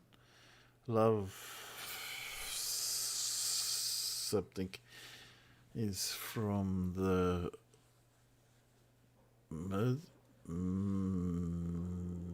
something sun. Sin or Mercy Sin, Mercy Sun, Mercy. You've got the tune in your head? Yep. Yeah, it does help when you've done a screenshot. You go, oh yeah, yeah, I know who that is, because I've been looking at that for ages, thinking, who the fuck is that? It's not Bjork. No, it's really not. Stanza. I'm not going to Bjork do this. Oh. Yeah, you're just missing a few letters there, Carl.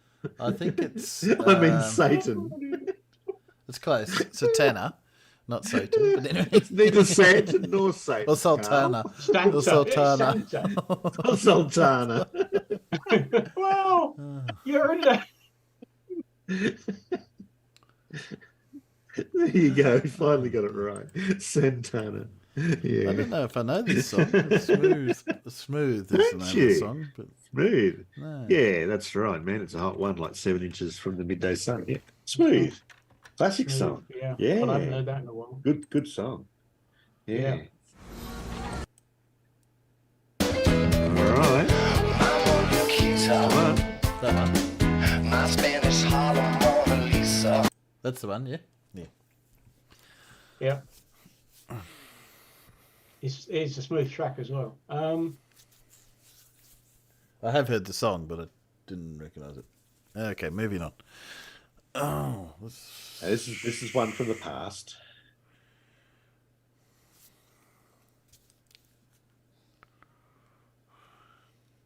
I'll give you some more clues because that's a bit hard.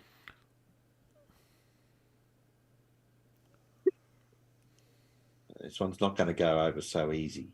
You're probably going to need the next lot of clues for this one. The young girl by Love. So must maybe.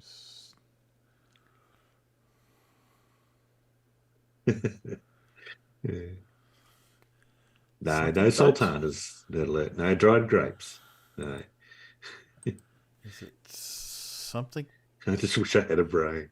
Buzz, brain. Are we doing the Wizard of Oz, Fred Bailey? I'm guessing it's As the Young Girl by B. As the Young Girl. Wow. Just going by the letters. No, I'll give you a few more letters then. Back at the.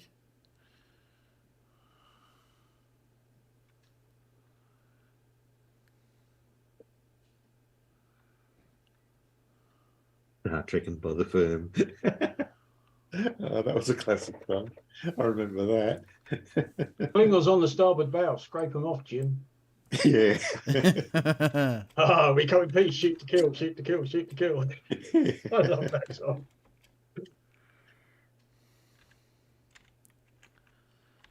Oh. That reminds me of a very bad joke, farmers.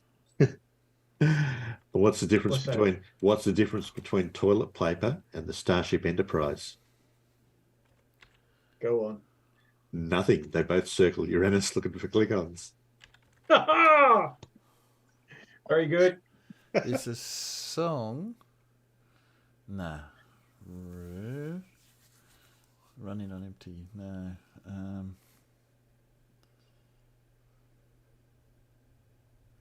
I got the words, but I can't get the song. Well, some of the words. Out at the road running under my window. Looking out at the road under my window. Looking back at the years gone by. Love so many... something flowers or something. That's the words. I don't know the song. They're getting the words out there. They're getting the words out there, right? Out at the... Who is it, though? Road running... No. It's a song. I got that, though. Yeah. Yeah. I'm guessing it's Running on Empty is the song. I can't plot the tune. I just can't plot the tune? What if I give you all the words, then? Looking out at the road rushing under my wheels. Looking back at the years gone by like so many summer fields. That's the one. Yeah. Who is it? Who's that? That it just still doesn't ring any bells. That one's Jackie. Oh, well, the rest of the song goes...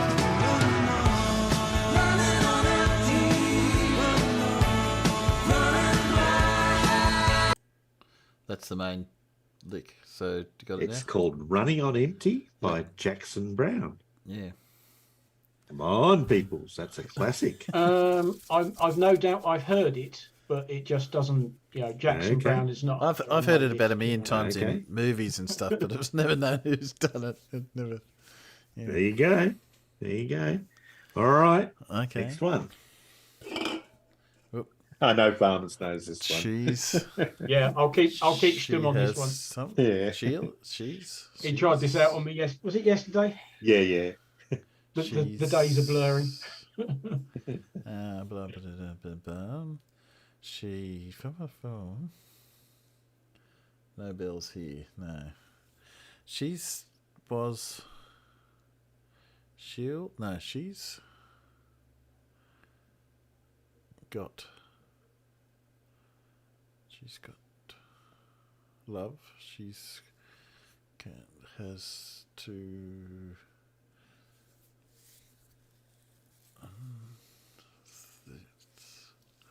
She knows back. She.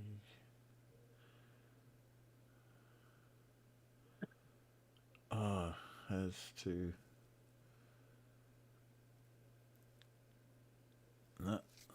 Good video. Yeah. She's gone love. They definitely had a theme with their videos. No, I think it's She's Got Love. She's got love? She doesn't have love, no. She hasn't got love. Oh, okay. She's got... What else could she have? She's got lips. She's got... lips. She's got lips. She knows how to use them. She's got lips, but that ain't it. Yes, she's got legs. She knows how to use them. She's never...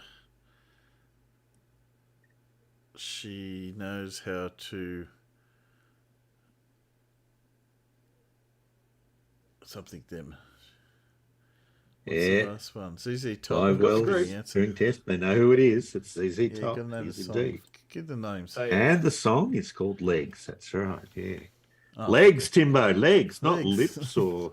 She's got legs. She knows how to use them. Legs. Yeah. I'm not sure if. Yeah. She never begs. She knows how to choose them. Yeah. I got the words. I got the song. Most of the words. It's the opening lines to the second verse. She says, she's got hair down to her fanny. Yeah. She's kind of jet set. Try undo her panties. Okay. that is definitely American lyrics, isn't it? Oh yes, because fanny, down to her ass basically. Yeah. And she hadn't either. Like when my brother went over to America, he did 6 months in Wyoming as a farm apprentice, right? And when he got picked up at the airport by his host, they were talking about women, And his host said, "Oh, if my wife did that, I'd kick her in the fanny." And my brother was nearly choking on his coffee. It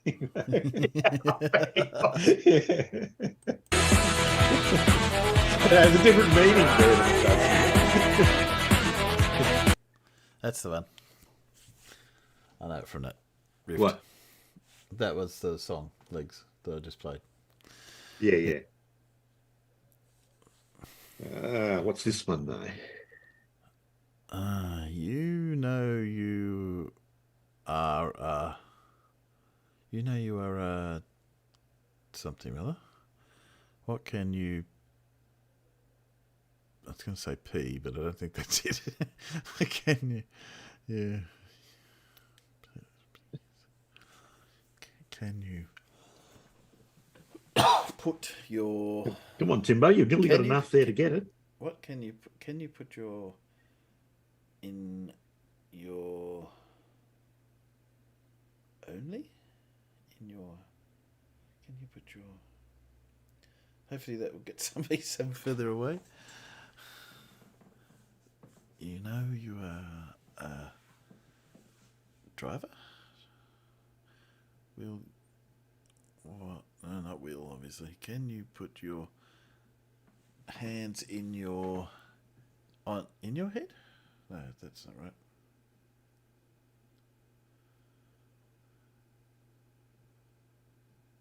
Oh, I'm trying to remember the name of the bloody track.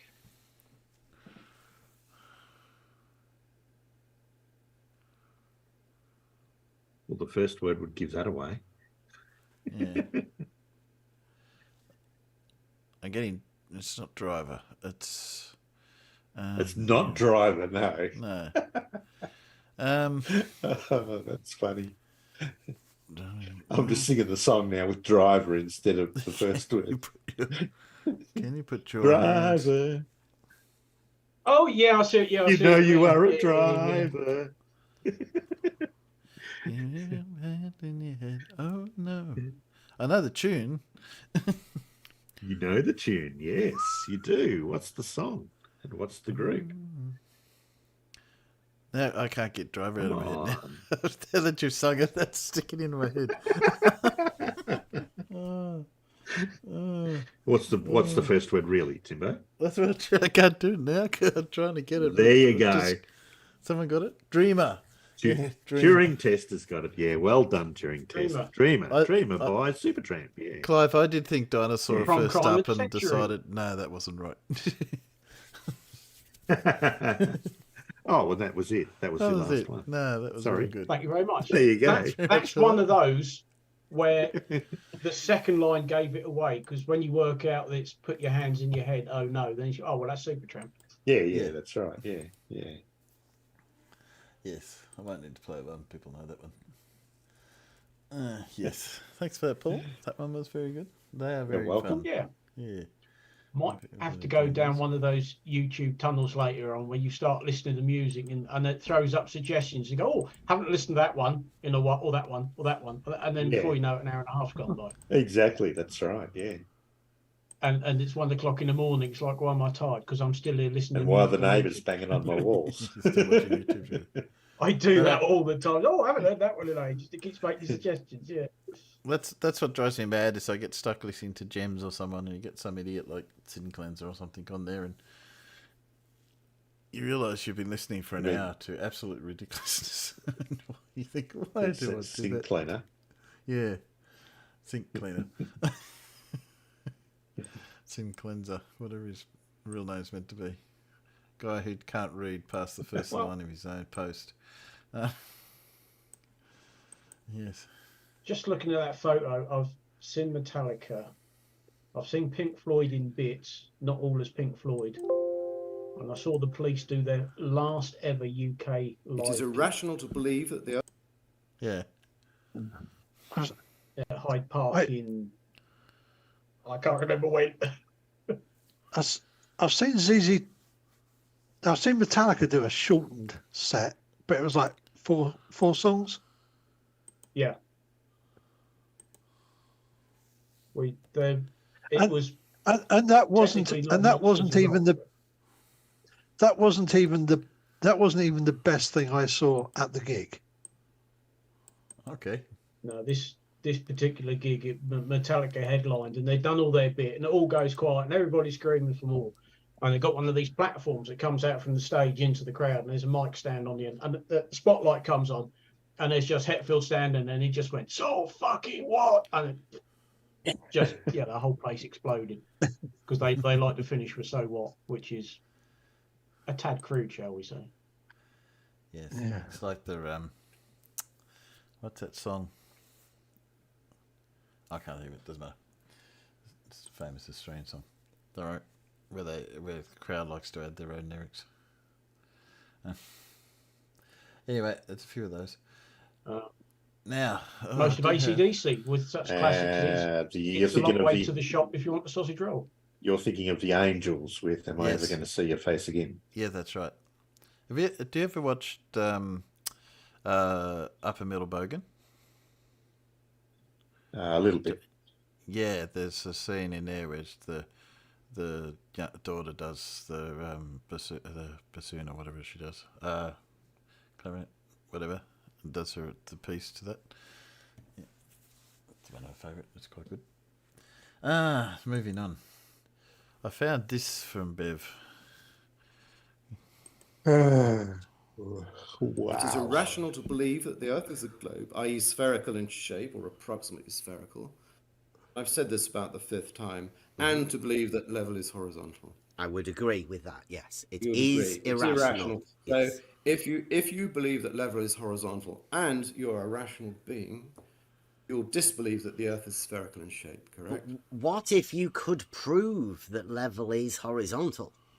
If you can prove that level is horizontal, yes, then you can prove that the Earth is not a globe or is not spherical in shape. Okay. Yeah. That's all I wanted to get to. Okay. And if you can prove that but contrary-wise, if you can prove that the Earth is a globe, then you have proved that level is not horizontal. It is irrational to believe that the Earth is... So, I don't know why Bev put that up as a short. It's sort of like, he hasn't got any proof that level is horizontal. No. Don't know why he bothered. But apparently, he thought that was important. I did find a flat earther that seems to think for himself. You may have seen this one before.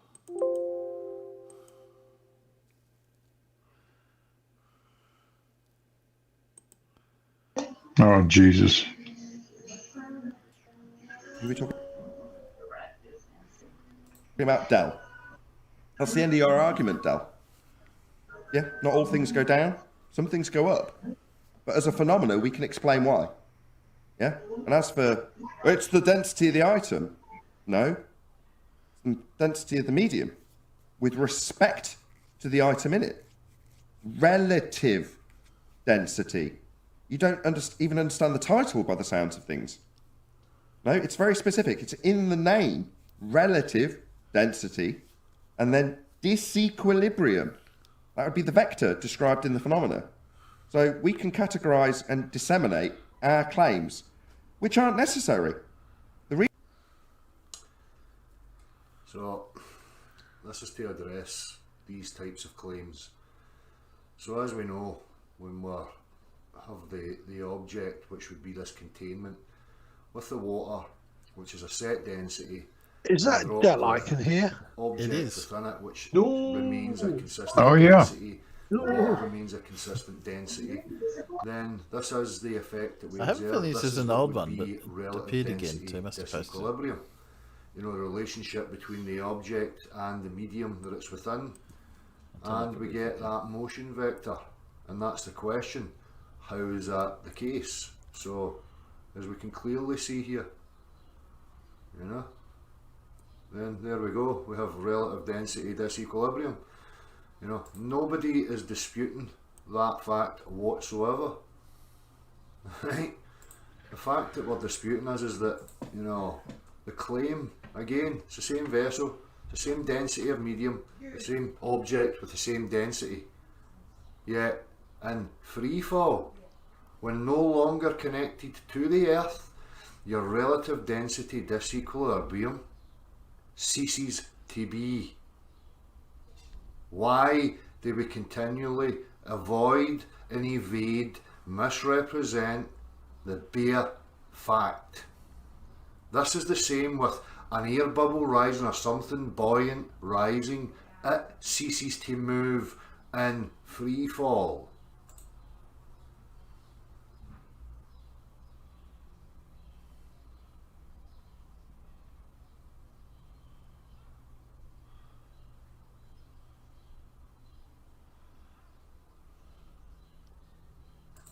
So this is the point that's being made. Okay? There's a correlation between relative density disequilibrium, the motion vector, that being less dense materials rise, more dense materials sink. However, that is only the case when it's connected to the Earth. When in free fall, it ceases to be. Again, I've sent an email. If you would like to have the discussion with me about this topic, by all means, I'll look forward to it.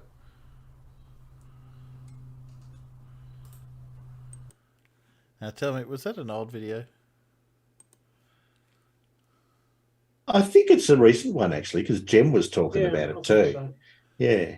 Because... See, this is the thing. The flat Earth, you're full of factions that fight against each other. They've all got different theories, and they all argue against each other's theories. Dell is not a believer in density disequilibrium. No. He's trying to show there that the rest of the flat earthers are full of bullshit, and they are. Yeah. But, I mean, Dell unfortunately replaces it with bullshit of his own. But yeah, how can he be so? But he's right. How can he be so close yet not grasp it? Okay. Yeah. Because it's sort of like you're sort of on the track. You understand it. It doesn't work in this way. Yeah, I mean, he's got a perfect experiment there that shows that density disequilibrium is even bullshit. Yeah. But he's still a flat earther. But it sounds like he still believes in density disequilibrium, just that there's exceptions for it. And it's all like, no, it's because the exceptions don't exist. The other thing was in freefall, you could do this, and he says because it's not attached to the Earth, he does realise that he does exactly the same thing by holding onto it would do the same job. It doesn't. It's not the fact that it's necessarily in freefall. It's just either countering the force or putting it at the same speed as force. So, yeah. Well, you see, the thing is though, Timbo, in freefall, buoyancy isn't a thing. No, that's the thing. You know, so yeah. Yes, but if you did the same experiment just by dropping it down at a particular rate, you'd get the same result. So it's what I'm saying is the free fall and is to do with the velocity of the fall. Arguably, yes, because then you're matching the accelerate. I was going to say matching the acceleration of velocity, but that's not quite right. But yeah, I know what I have in my head, but I haven't said it right. Yes, but anyway, I thought that was out there.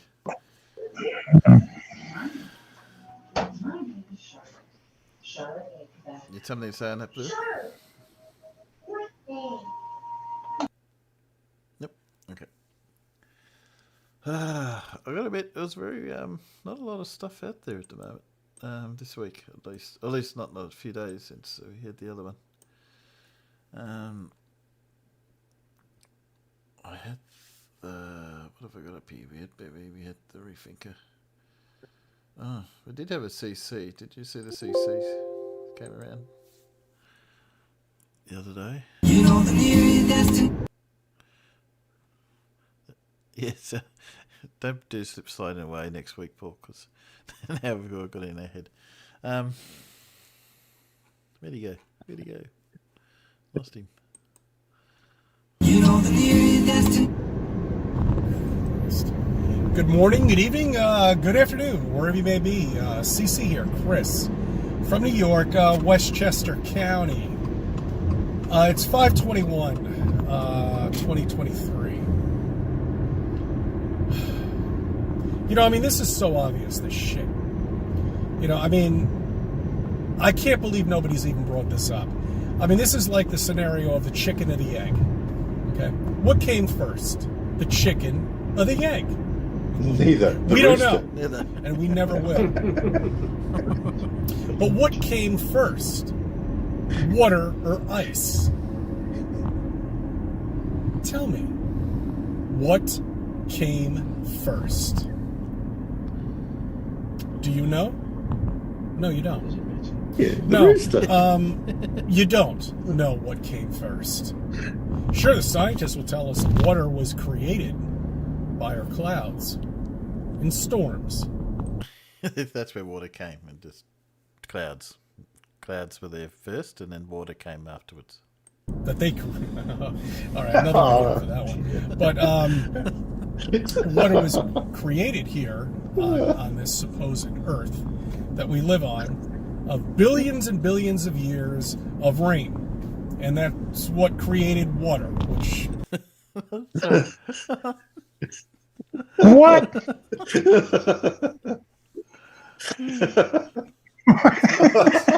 It's the rain that created water. Sorry. Billions of years of rain created all the water. Way to go, CC. You dipshit. this basically represents over 70% of this world you live on. The surface, but yeah, okay. Unfortunately, 95% of it is a saline solution, which means you can't drink it. It's like brackish water, if you want to look at it that way. It's not digestible, so if you want to go visit Antarctica, well, you're going to have to, unfortunately, bring everything you need in your battleship to go down there. Or you can spend the... Yes. You just same sort of stuff. What do you expect? Yeah. $20,000 and go down to Antarctica and be chaperoned like a penguin. Okay. And check everything out. Sure. They're not going to let you run around down there and investigate it. No, you can't do that down in Antarctica. They're going to tell you exactly where you can and cannot go. And there goes your $20,000. Like they do on most cruises or holidays. Yeah, well, that's just the crew. He hasn't looked into it. Apparently there's some really good ones for mountain climbers, which somehow I don't think CC looks like someone who's going to be doing mountain climbing.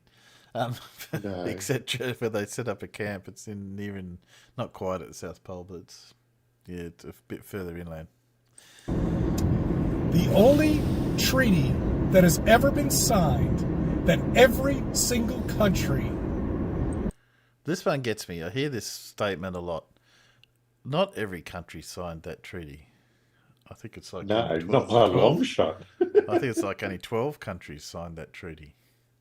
So yeah. All the countries that want to make claims to Antarctica pretty much have signed it. Well, in a way, it was a bit of a coup by the USA because everyone had already claimed part of Antarctica, and they hadn't, and a couple other the signatories hadn't either. So it was a bit of a negotiation to basically say you can still hold your territories, but basically everyone will ignore them. But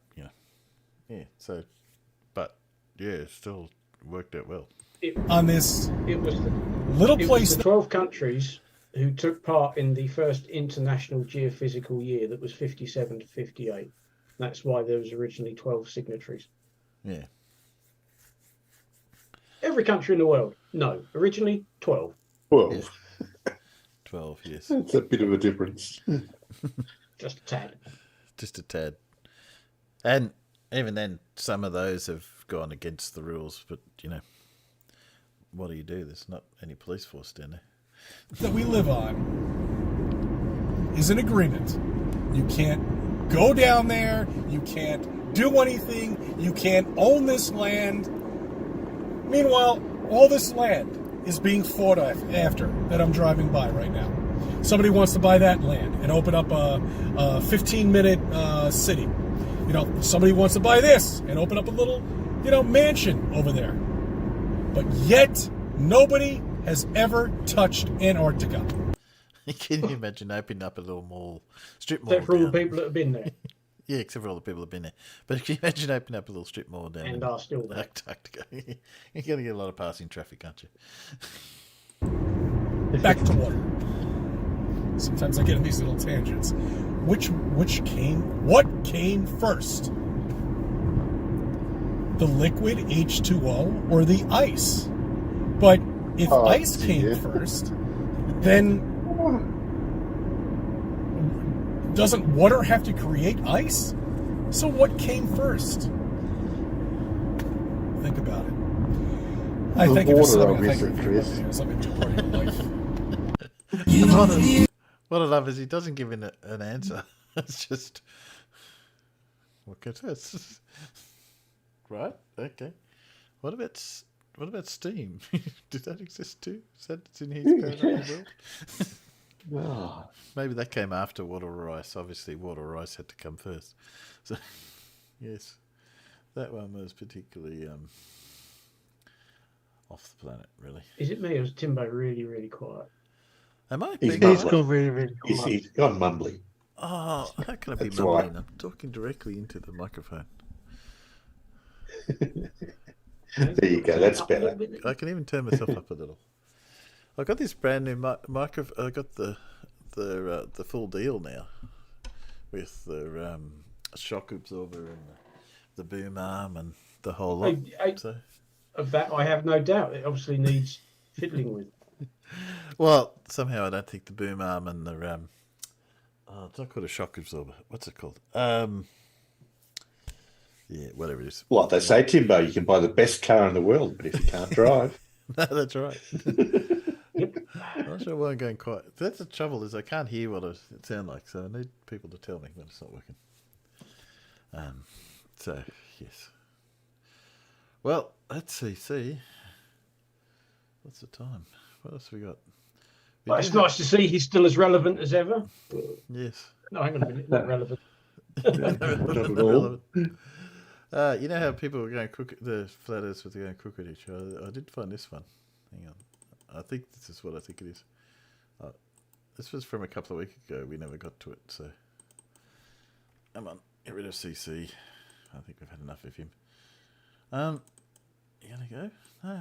Don't know why that. Sometimes it clicks, sometimes it doesn't. I said it many times. Being a truther and telling lies is not a good look. And here's another example of David Weiss. And I'm going to play these clips back to back. I want people to understand one simple thing. Are you a truth seeker or a cheerleader of individuals in so-called truth? Cool kids. Let's get right to it with David Weiss, Jaron, and the guest Stinky Cash talking about the Flat Earth app. Let's get right to it. I've said it many times before when people say, hey, where did you get the idea for the app? And I always say, Stinky Cash. In that clip, the soundbite you just heard from David Weiss was from 2020. Now let's listen to what he says back in 2018 regarding the app and how did he come up with the idea according to David Weiss. I didn't develop the app. I came up with the idea. So he claims he came up with the idea. Obviously contradicts what he says here back in 2020 when he said it was Stinky Cash. So what is it, David? Can't be both. And like I said earlier, are you a cheerleader or are you a truther looking for truth? You cannot have liars leading you in truth. And here's just another example. In this video clip speaks for itself. Conducted in Australia on this radio show. Take a listen. Has the stupid app really been around 5 years? Yep. A question for you. Yeah. What do you make of COVID? What do I make of COVID? You know what? I had it. I got sick, and now I'm better. I didn't die. So Dave, with the flat Earth, I've said it many times before when people say, hey, where did you get the idea for the app? And I always say, Stinky Cash. Develop the app. I came up with the idea. Oh, yeah. Yes, so it has been around that long. I don't mind if the guy, the only thing he's got wrong is not a truther or a cheerleader, he's just a con man. But yeah, he is. He's the most obvious one of the lot to me. But anyway. Well, he's like that John White. He's selling you something that's bullshit. Yeah. Yep. And seemingly let's have some. Oh, here we go. Got an Everett. There's a new Everett.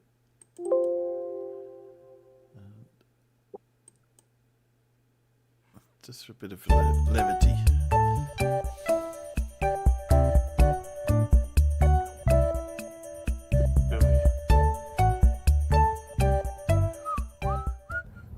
What's up, guys? So, I believe we live on a flat Earth.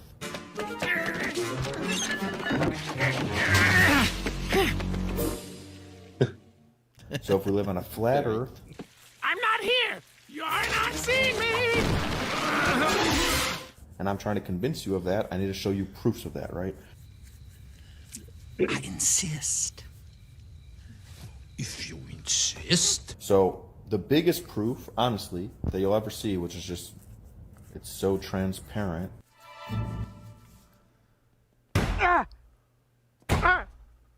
some kind of force field. It's like, to actually believe their side of the story when it comes to this, it's just kind of like cognitive dissonance, because you just can't believe you've been lied to. These feelings of everything sucks. How long have you had them? Since everything started to suck, I guess. So, we see way too far, dude. We see way too far. He needs to be looked after. So if you live on a 25,000 mile circumference ball, there's only a certain amount of distance you'll see until the horizon would end up like ending. Things go underneath the horizon. You can't see stuff anymore, right? What if I said yes? Like, say you're in Indiana and you're looking over Lake Michigan and, oh shit, I can see Chicago. Chicago's supposed to be 50 miles away. That's amazing. I can see the skyline of Chicago perfectly straight ahead of me. We're both reasonable people. You said it, friend. Sir, if you're calling me a liar, you better be holding something stronger than an umbrella. 9 iron? Y'all have a nice day. It's not like, oh, there's some curve and it's fucking obstructed a little bit and I can see the top of the buildings. No, dude, you're seeing everything straight ahead of you. There's no drop at all. There's no curve at all. What the hell is going on? This is such a crock of shit.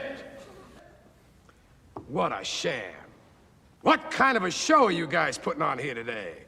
So that's one. And then Mount Canigou is even more because it's a further distance. It's like over 100 miles. It should be like way, way, way under the curve.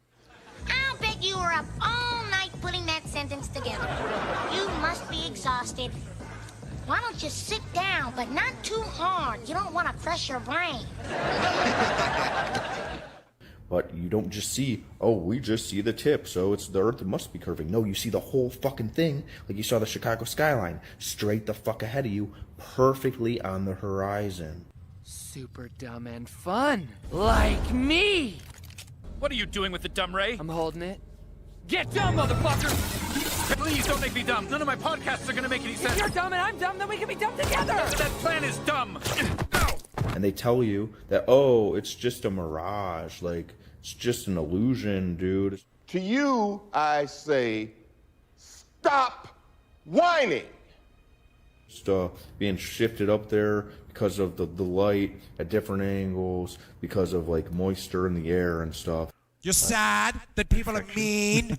Well, I'm sorry. The world isn't one big liberal arts college campus. You want to put all your shit up on the internet and have every single person say, hooray for you, fuck you. It just magically happens to go right on the horizon for you to see the entire fucking thing perfectly. I'm so sorry. He wasn't like this morning. Oh, it's just a mirage, because Earth has to be a ball. Come on, there's no way we were lied to. That'd be ridiculous. No, that's the first real smart thing you said all day. So, that's the #1 proof that you can do for yourself, that you can prove that you don't live on the ball that they're telling you. You know, if you were any dumber, my IQ would go down.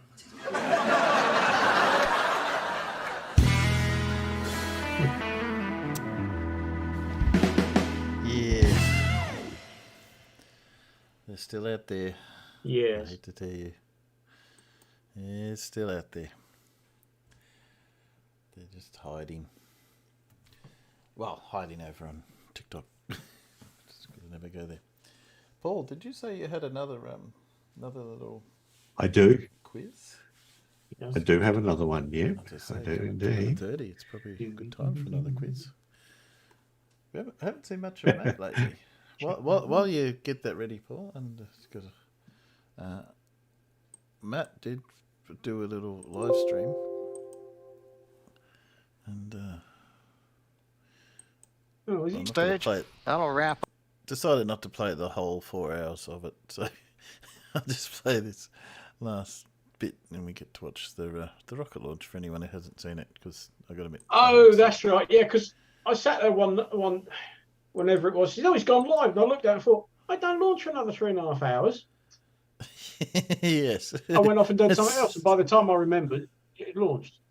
Yes, 3 hours 40 minutes into the video is when it launched. Yes, he's a lot of stuff you missed. So let me get it down. Let's push it forward a little bit.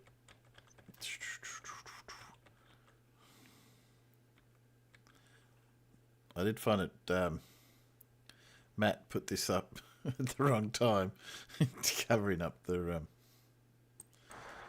Coming up on 1 minute, where the flight computers will take over the sequence. Let's listen in to the launch of Falcon 9 with Dragon and the Axiom 2 crew.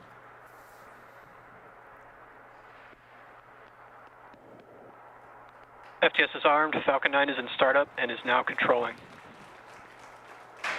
Dragon is in countdown.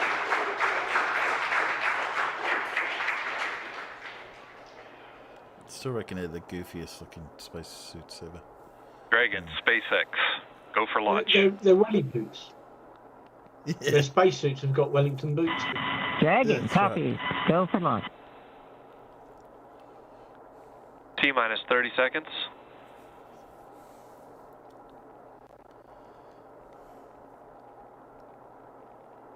Go for launch, says Matt.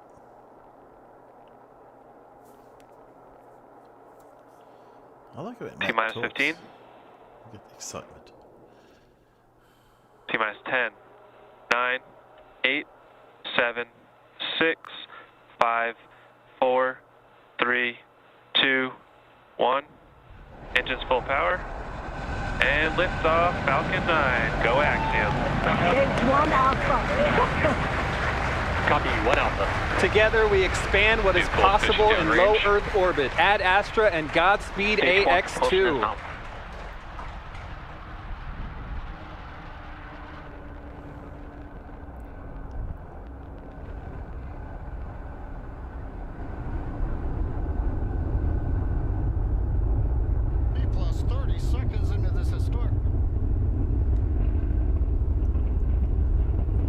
Plus 36 seconds into flight.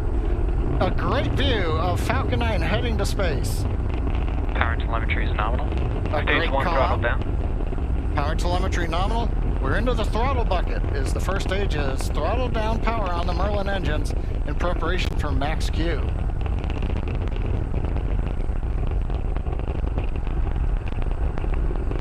Falcon 9 is supersonic. Faster than the speed of sound, as we're getting great views from the first stage camera looking back at Kennedy Space Center Complex 39A. Stage 1 throttle up. Max Q. We're out of the throttle bucket. Stage 1 Bravo. Copy, 1 Bravo. We're at full power, and that call on 1 Bravo, that's another one of those abort modes. As we get higher and faster, the logic for Dragon, should a contingency occur, changes from stage to stage. Impact chill is underway. Chill announcement says we're getting the turbo pump on the second stage engine cooled down in preparation for its light up, coming up in just another minute from now.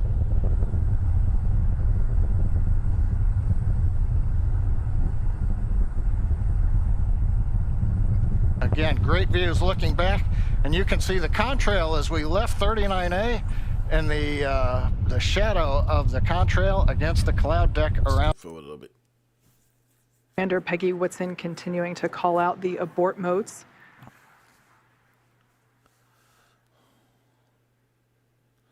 It's only doing 26,000 kilometers per Pico. hour. All right, on time shutdown of that second engine. Also confirming that the launch escape system is now disarmed. Dragon SpaceX, nominal orbit insertion. All right, and there's that call out. We can confirm good orbital insertion. Copy, nominal insertion. Dragon SpaceX, launch escape system disarmed. We can see the crew playing with their Dragon harnesses now that they are in zero G, which I think we just got a view of our zero G Stuffy. There we go. See what Matt has to say. And so from all of us at Axiom Space, thank you SpaceX, thank you NASA, this is just the beginning, and thank you for tuning in. We hope to see you soon.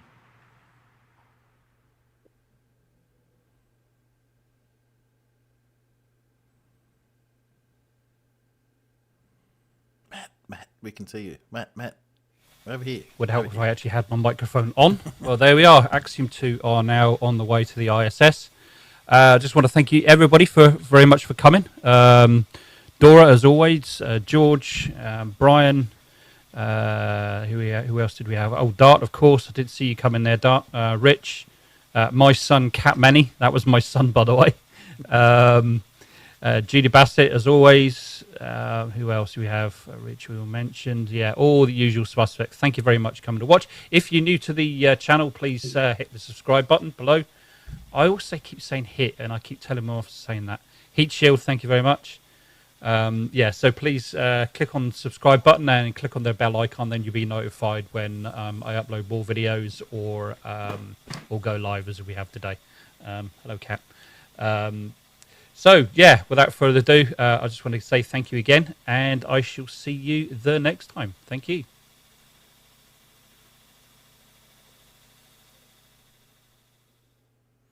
Here we go. Very well done. There he is. Matt, if you can hear me, nice to see you again when you get a chance. Obviously, you're very busy. Paul, how you going? I'm going good. You're good. Looks like we have your video coming through, which is good for a change. Not from you, but from my end. Oh, yeah. Something a bit different again. I recognise that Top Gear episode. Is that which one? Is that Alan down in the bottom? Oh, sorry, no. That plastic kiddie's car in top left, there's a company over here in the UK called We Buy Any Car. All right, yeah. And the idea is that however crap your car is, they'll buy it off you for, a notional amount of money. And somebody had one of them, and there is a letter circulating from We Buy Any Car basically telling him to stop pestering them. They're not going to buy it off because that's what he's trying to get them to buy. The little kiddies sort of push around car and they're like, no, we don't care, stop contacting us, we're not going to buy it. But you're called We Buy Any Car, Yeah, buy any car except that one.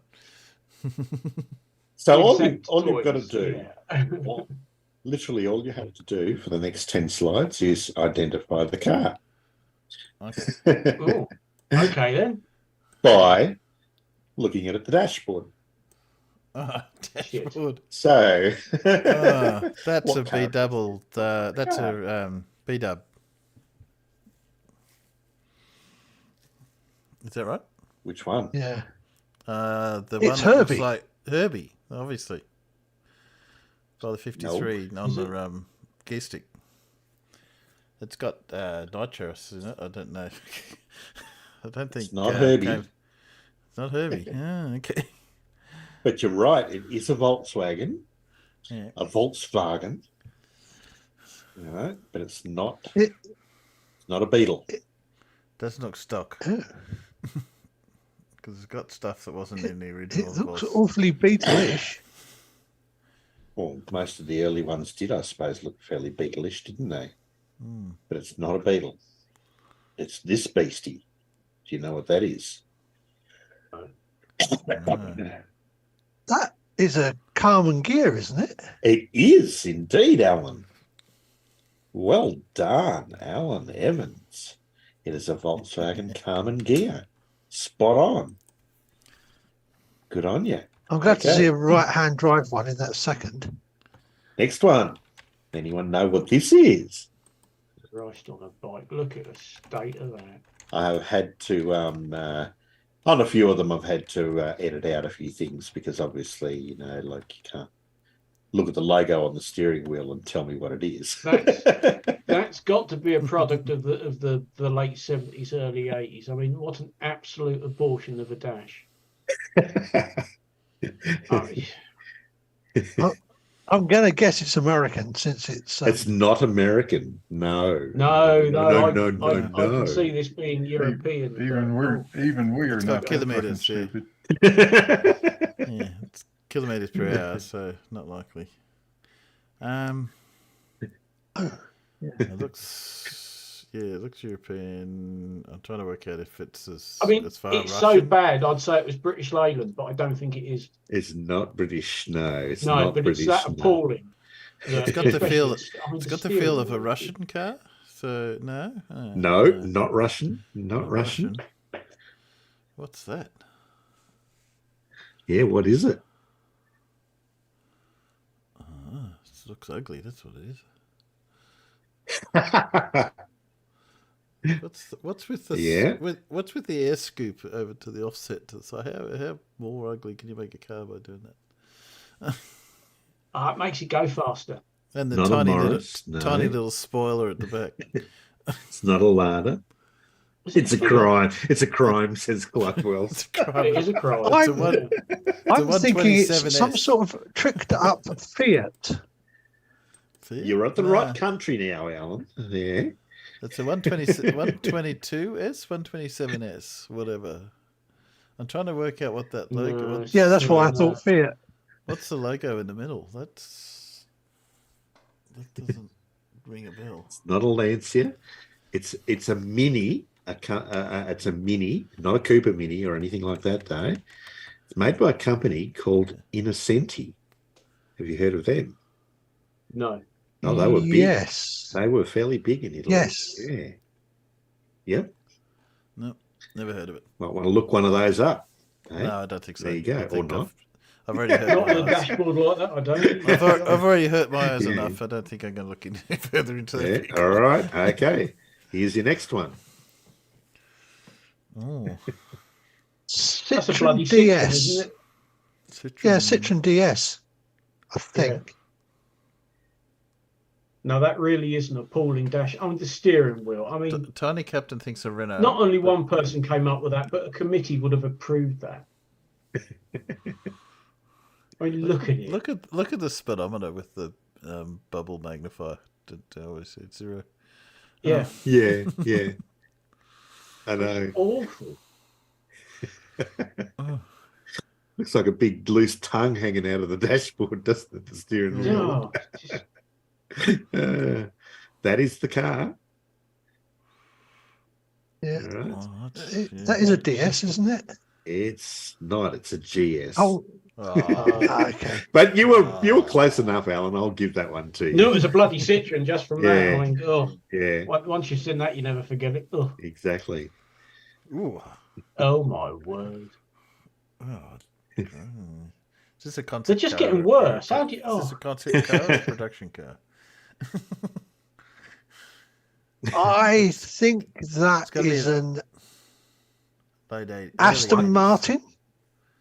Early 80s. Yeah, I think it's an Aston. Something of that ilk. Because I remember there was something like that had all that electronics in it. Yeah, there was a. Yeah, it was an Aston, but I can't remember what it was called.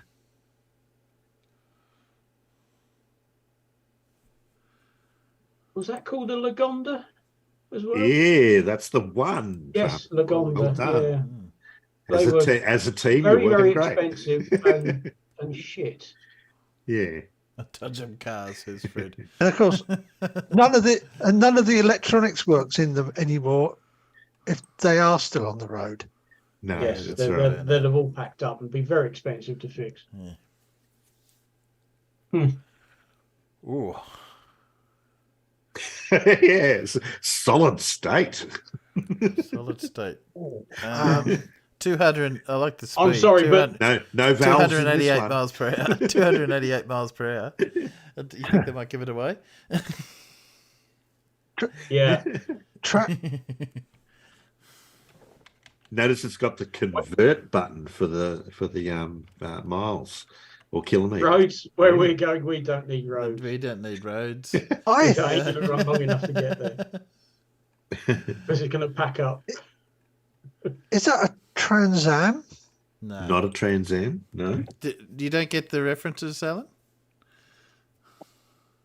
Yeah, but DeLorean? I didn't think I've seen a DeLorean. I didn't think that was a DeLorean dash. It's not a DeLorean. No, not a DeLorean. Ah, well, it's I've sat in a DeLorean. It looks like British Leyland switchgear on the right hand side. It does, doesn't it? Yeah. Got that chunky feel to it. No, that's definitely not a Maestro. Yes, I'm sorry, Alan. but my parents had a Maestro, and their dashboard looked nothing like that. Yeah, well, there you go. That was actually, I think that's the MG Maestro, isn't it? It is the Austin MG standard Maestro. Austin one. Dad didn't buy an MG Maestro, and he said, "Don't sell me one of the Maestros that talks back at me." Because they had a voice module in them. And he said, I'm not bloody having a car that talks back at me. And they only bought it. They went from a Granada 2.8 V6 to a 1300 Maestro because me and my brother were getting of an age where we'd be learning to drive. And Dad said, they're not learning to drive in the Granada. Too I went powerful from one for to you, school eh? one day with a silk one of them sat on a drive. We both went, what the fucking hell is that? Fucking awful cars. Absolutely dire. Ooh. My God, that's a work of art. MG? No. Nope. No, Nope. That's going to be old. That's old though. Oh dear. I like the window winder handles for the windscreen. Yeah. Blimey, not a chance. And he's wiped out the logo on the steering wheel, yeah, just in case. Yeah. Trying to get some other clues. That looks. Is that a Plymouth? Plymouth or Dodd? No, so I'm trying to recognise the what's he on the hood ornament thing. Look familiar. Oh, I was trying to read what it says on the wheel hub as well. Oh, okay. That doesn't say Plymouth. No, it doesn't say I don't do Plymouth. old cars. Something like. And I'm guessing it's American as well. It is American, yes. Yeah. It's not a Ford. No. No, It's not a Plymouth. No. Chrysler, I think. Chrysler. It is a Chrysler. Well done. Not sure what model though. No. The red one. No. It's a Chrysler Airflow. There you He's go. lost a windscreen wiper. Yeah. All right. On the What's passenger this? side. That is a Ford Granada gear. A what? Yes, that looks very familiar. A Ford Granada gear. Nope. Well, we know it's a gear because it's got the gear badge on the glove box. Yeah. In that case, it's a Ford Cortina gear. That would be the right one. It's Alan. not big enough for the Granada, is it? Because I had a Mark IV Cortina, and I actually ended up with that dash in it after some bastard broke into the car. And yes, mine was a 1600L as well. But I had a Mark V. I had a Mark V in red. Yeah, I had the Mark IV and it was in white, but I ended up with a Mark V grill on it after I broke it a little bit. Because that was all the parts you could get anymore. That's why I had the gear dash in it. Because when some bastard broke into it, while it was in a Ford dealer being repaired after I crashed it, some bastard broke in, nicked the radio out of it and broke all the dash. So they had to put a gear dash in it. There you go. So it was indeed a memories. Ford Cortina, that one was. Not necessarily fond memories, but memories. Yeah. What's this?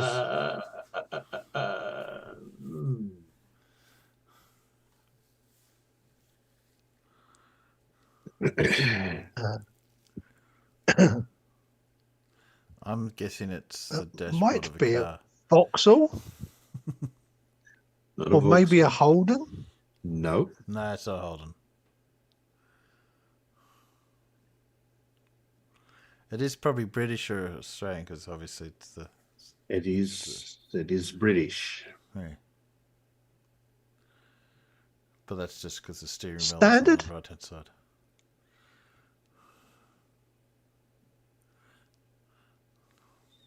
I had to edit out the gear stick too because there was a great big letter on the gear stick. Oh, right. Which kind of gave it away. Gotcha. Is it a Leyland? Don't know. No. Don't recognise that one at all. Do you know what that is?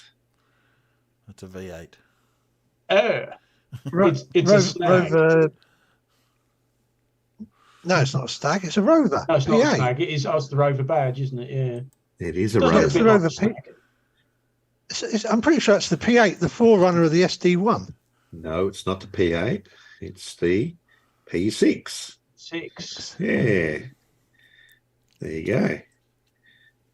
With a V8 engine that went in everything. Rover. Wow. Lotus, says Clive. No. It's not a Jag, is not it? A clue. No. Not a Jag, no. No. I'm just going by trying to get by the front, but it's obviously an American car with.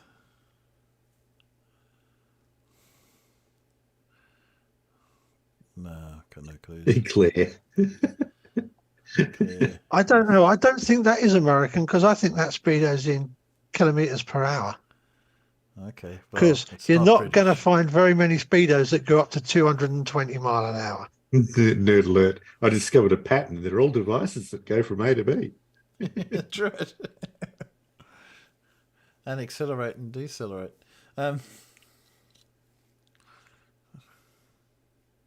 Yeah, and us boomers are reminiscing about them. Yes. Yes. Yeah. And having fun with it too. That's right. Yeah. I think that is a European car. Mercedes SL 500. Not an SL 500, but you're on the right track. SL 250? No, a bit higher. 700? No, it's a Mercedes 280 SL Pagoda. Ah. Yes, I have seen them before. All right. What's this? Oh, I love the little gauge on the right, the bottom right. It's a number pad for entering the codes and stuff.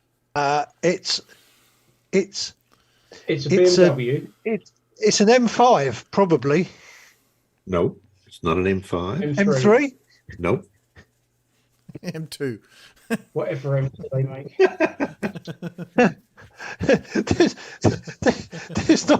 there's not very many more choice. I'm trying to think what other series they did an M. Oh, it's the M version of the 700. Is it the 700? The big one. That guy's style. M6? Doesn't look like someone who would own it at BMW. No, that definitely looks like somebody who'd own a BMW now. Yeah, It's a BMW E24 6 Series. Yeah. All right, here's why has it a got hard an one M for you. Speedo in it? That's not Mercedes. What's that single seater car? I think that's the Peel. Peel?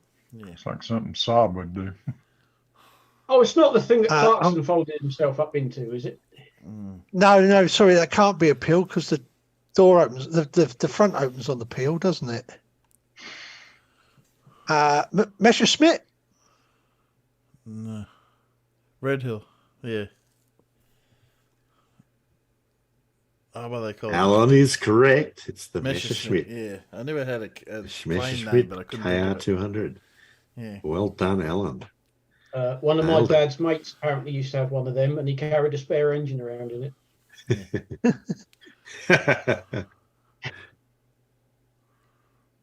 Blimey. It don't get a lot to work on, does it? No. It's got ignition. It's the one on the button on the right. Ignition.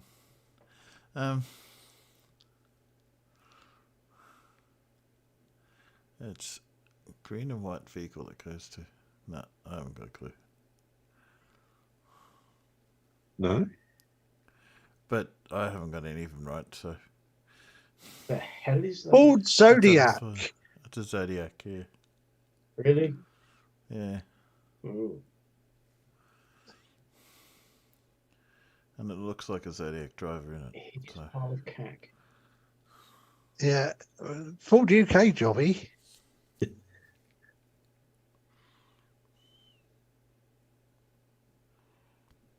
Yeah. That's a... I would have taken Consul, Zephyr, or Zodiac. Yep, that would do it. Yeah, yep. Depending on which country. Yes, exactly. Yeah. Well, no, you could buy them. You could buy all three of those in the UK. Thanks for that, Paul. Oh, it was different trim. It was different trim levels essentially. Ah. I take pride in that. I'm on the That's same something level. different. Thank you very much. I like that because. There you go. I like being on a quiz where I'm on the same level as Clive. So. What? Neither of you knew any answers. No, that's right. Neither of us had a clue. Oh dear. Yes, that's why I said it's an anti-Clive quiz. Very good. Enjoyed it. Yes. Let's switch back. Thank you for that. Well, we're getting close to the end of the show. What else have I got in my tracking list? Anything exciting?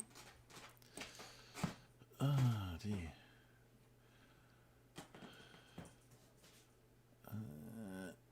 Yeah, I think that was cheating a bit there, Paul. Having a BMW with an M series clock in it, and it not being an M series car. Well, there you go.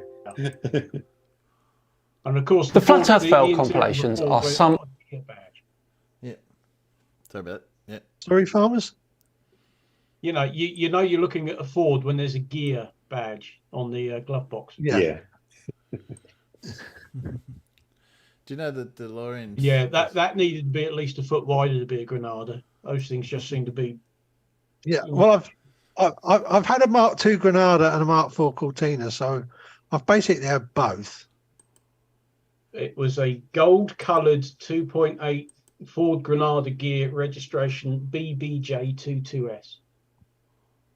I don't know why. I've never been able to forget that registration number. And I remember we went on a 2-week holiday to Somerset, and Dad said at one point it was doing 8 miles to the gallon. Yeah, wow. I had a metallic, a very light metallic green 2.8 gear estate with the auto gearbox. Ugh, horrible thing. Yeah, this was a saloon, and it was in gold, and it had the brown vinyl roof with the sunroof in it. It was a barge. Yeah, and Dad said, well, I obviously, brother being 2 years older than me, I think when he'd sort of got to sort of 16 and a half, I think is when Dad decided, you know, this thing's a thirsty old beast. We don't need a car that big. I know, I'll get myself a nice little Maestro. When I got the Cortina, I very nearly ended up with a Granada. But with the 2-litre engine in it, so it would have been a bit crap. And no, Clive, I've never used that as a password. Don't get ideas. BBJ22S won't get you anywhere. My Granada was BVW 415T. All right. Or was it? No, it wasn't. Bugger. That was the Cortina.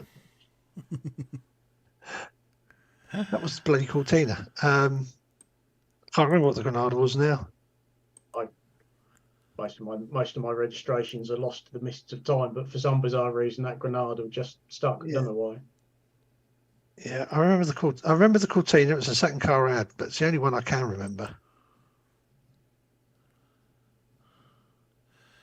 The Mini was an R plate. That's all I can remember. My first car was an Austin 1300 that was more rust and holes than car. Sorry, rust, holes and fibre. Rust, holes, pieces of 4x2 inside the seals covered in fiberglass.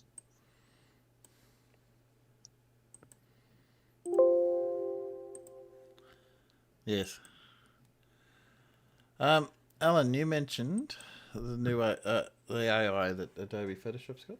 And I thought that shows people. That. Yeah, it's really good. Yeah, I've got that. I can't believe how good it is. Yeah, so I open up Photoshop. So, okay, so let's give you examples. So, there we go. Select all. Give me something, a background, something we might generate. Anyway, name anything. Let's see if we can get it to work.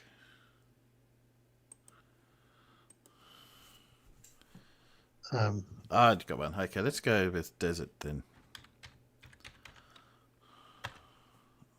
Probably haven't spelled it right. It's probably trouble with the AI. It's got to work out my spelling. Had a fool an AI. Just get Timbo to type something into it. The job's a good one. Yeah, you guys aren't seeing that yet, I don't think, for some reason. Let's try Photoshop.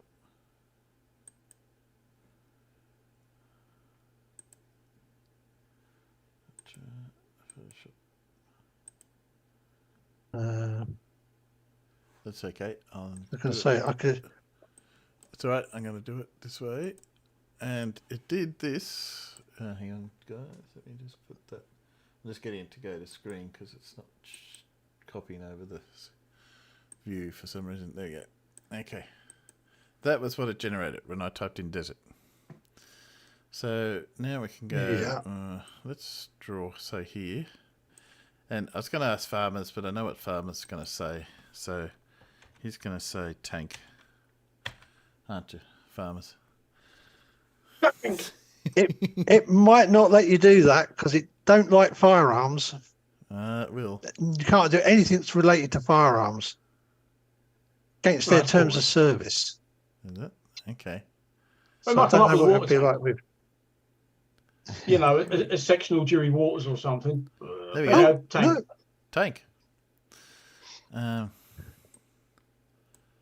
Should have put Tiger Tank. That would have made it a little bit harder for it. Okay. Tiger Tank. Put a tiger in your tank. It's going to be small because it's only going to fit in the spot that I said. That's going back a bit. Yeah.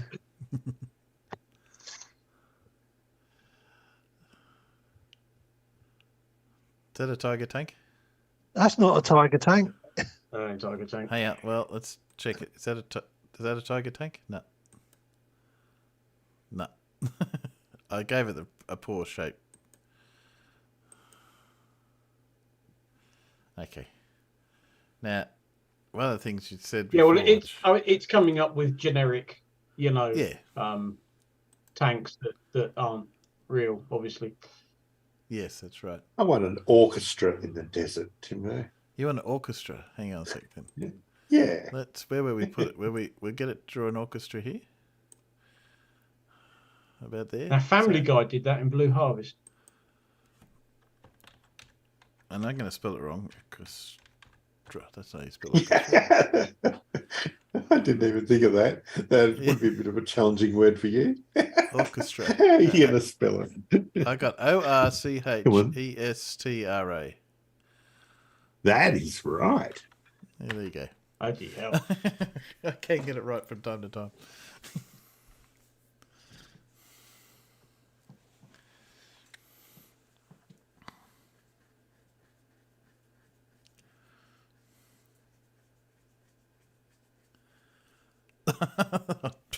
Don't know what that is. Oh, there we got a little bit of one. Oh, I don't know what that was. I'm going to hit generate again. That was a failure. Maybe for what symphony orchestra. I've got somewhere. It is only in beta mode, by the way.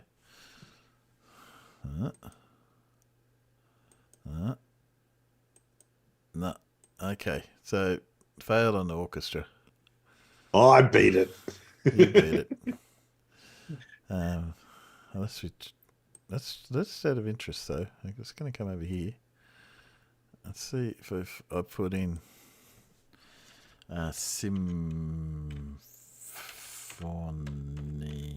symphony orchestra. How did you spell symphony? SYMPHONY. Right, correct. Symphony of Destruction. Yeah.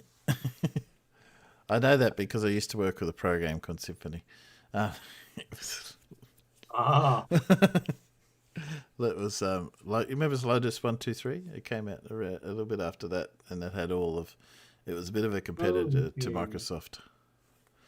Well, that's not very orchestra. There we go. That's looking a bit more like an orchestra. It's black because of where I placed it. I don't know what that one's meant to be. Okay, I want to put in a castle. Let's put over here. Castle. But it's positioning things out. You can see how I got the shadows right for those girls. And so it has actually, the shadows are in the opposite direction to the shadows on the tank. Oh, sorry, they're at 90 degrees to the shadows on on one of the tanks. On one of the tanks, yes. And the two tanks have got shadows in different directions. Yeah, there you go. So we've got a castle. Go with that one.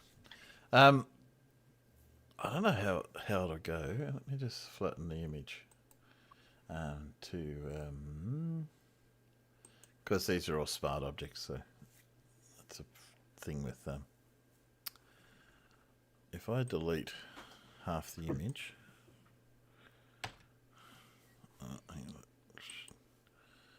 edit, clear,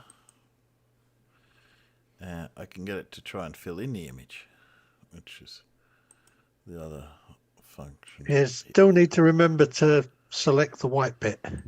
Yeah, I've done it. I had that selected anyway, so I already got that.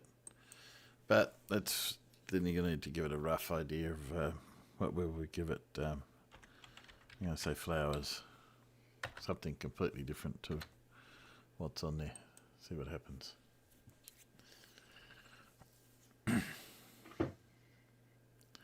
This is fun, but of course, obviously, you can use it on real images to generate objects. But I think you can still sort of tell they're a bit fake yet so far.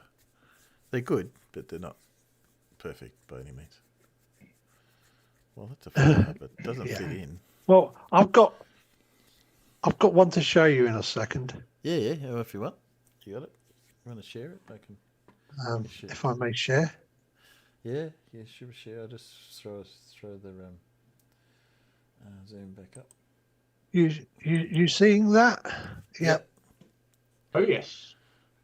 So that is the picture as came out of the camera.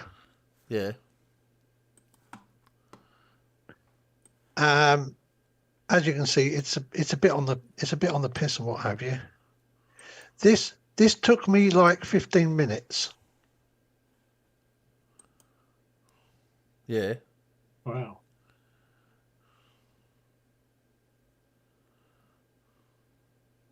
That's the previous image cropped to back to a 3:2 ratio. Oh, and that's the version I did in 2012 that took me 2 weeks of editing.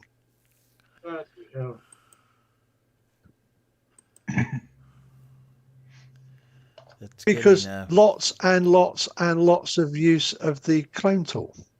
Yeah. Yeah. to clean it up. Yeah. Because I had to extend the image in several directions. And of course get rid of all those heads.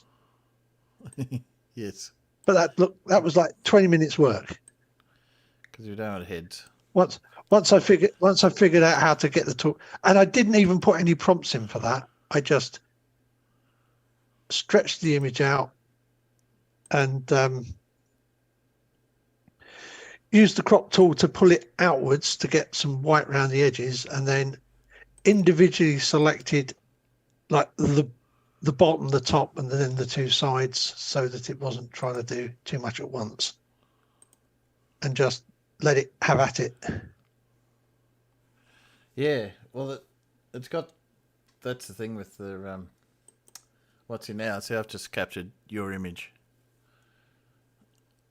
as you put it up, and with one button I can select the sky, which is would have been much taken a while before. Just push the say, okay, select sky, and it finds sky, and then we can find. Yeah. Storm. When I darkened when I did a different aircraft taking off in the same flight, yeah. I darkened the sky down. I did have to go in there and adjust it slightly because it wasn't very good at ignoring parts of the fuselage. Right. Okay. Couldn't figure out with that lovely hard edge not to make any of the side of any of the fuselage sky. Yeah. Yeah, because I've just done that there, and But, it's getting a bit mucked up. It took me quarter of an hour, 20 minutes to just tidy up the select sky option. Yeah. Well, that's what I got there. So that's only giving something close to correct on one of them. The rest of it's mucking up the vision. So it's not perfect, but it's interesting. I think that's what they have it out there for people to play with and correct them, get it right. Anyway, I thought I'd finish that. Well, why did that aircraft that sounded like that come over the other day? Except it wasn't a Spitfire. Or a Hurricane. What was it? Or a Mustang. It really confused the fuck out of me. Because I heard it and thought, hello, that's a Merlin. What's that? What? Hang on, what is that? Was it a Bouchon by any chance? Yes, Red 11. But it's just like, yeah, because normally you hear a Merlin, you look up and go, oh yeah, that's a Spit, that's a Hurricane, that's a Mustang. We had one the other day with a camera plane flying with it, and it didn't show up on the tracker. But yeah, I heard the Merlin, looked up and thought, oh, bloody hell's that? Fake Messerschmitt, yeah. Star of Battle of Britain. Oh. Yes, and what aircraft did it star as in the movie The Battle of Britain? Well, it starred as an ME-109, didn't it? Yeah, what else did it star as? I don't know. Repeat, please. Oh, did it really? Repeat, please. I have no idea what you're talking about. That scene, they're not Hurricanes, they are the Bouchons. Because I think every aircraft that you see flying has got a Merlin engine in that film. Pretty much. I just got it to generate this image. Do you know what I typed in to get that? No, you can see it over here. Cursed with a high IQ. There you go. These are the options for cursed with a high IQ.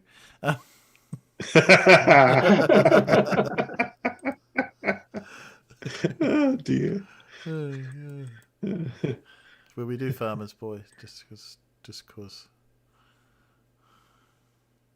Because why not? Because why not? Okay, we can go file there.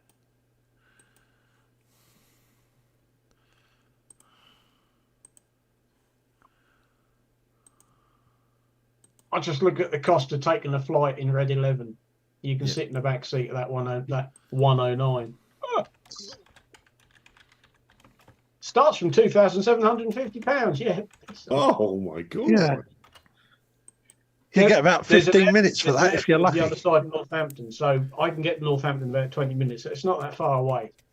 But they're a company called Ultimate Warbird Flights, and you can go up in Spitfire, a Mustang, a 109. Oh no, they've got several Spitfires, a Hawker Fury. They've got there's a Hurricane, Thunderbolt. They've got all sorts, and you can go up in most of them.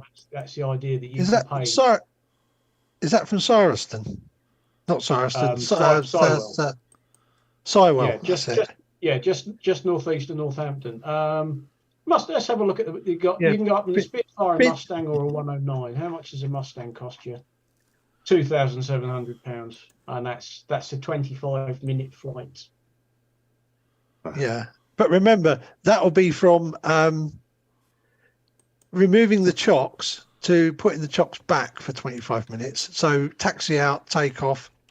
Yes, because if for some reason you get held on held at takeoff, that comes out of your flight time. Yep. But that's why I see so many of them over here, because that's people who are paid to have a hair around one of these aircraft, and they invariably come over Silverstone and over the circuit. So that's why we tend to get to see these things a lot. But getting off £3,000 to take a flight in the back seat of one of these planes. I did one of the sightseeing trips in the Dragon Rapide at Duxford. Yeah. And you were supposed to be able to go. They were supposed to fly you around. So you got to look at Cambridge. We just about got a circuit out of it because they held us for nearly 15 minutes before allowing us to take off. And of course, that eats into your flight time, doesn't it? Yeah. My ex did do her Karen impression and asked to speak to the manager about it because we were not particularly happy. No, I should think so. And it was my then 6-year-old son's first trip in an aircraft. And of course, we go to get in, and they say, okay, he's going to have to sit in that seat. Number one, the one right at the front on the left side. Yeah. And I was going to have to sit in that seat, the one right at the back on the right side. And it was like, do you still want? So I said to him, do you still want to go? Because they said we can't do anything else than that because of the weight. Yeah. So give him his due. He still went for it, and he still enjoyed it. But then them 1930s airliners did have nice big windows that you could see nicely out of. Oh yeah. Yeah, I used to see it flying out of there all the time. And of course, you can see into the cockpit as you walk up because it hasn't got a door. That's it. It's all exposed, isn't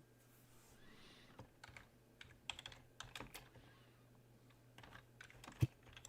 Is that Farmer's Boy? That's Farmer's Boy. Can you tell what I typed in to get the animal in the background? That bloody ice cream van again. He's out. He's over there somewhere. He never seems to come around here though. So that's Farmer's Boy holding Blue Marble signs.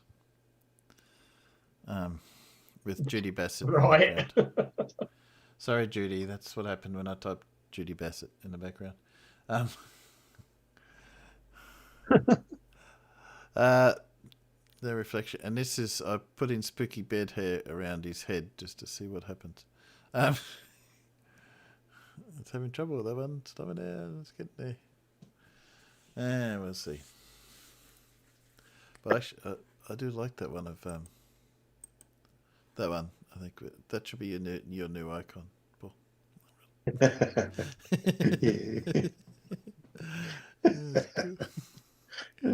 Very scary. Come on, do we get one? Okay, spooky bed hair. Oh, look, bed hair. What do you reckon? Oh, bed hair, there you go. You got bed hair. Yeah, like that one. Spooky. There you go. Well, twins. It's so spooky. No, so yeah, that's quite clever. So that entire image we're looking at completely generated from AI. Yeah, I can see more of that happening. Well, guys, I think it's time to go to bed. It's 12:15 here. Yeah. Yeah. Thanks for coming. I'll transfer back. They can see your lovely faces and your icons.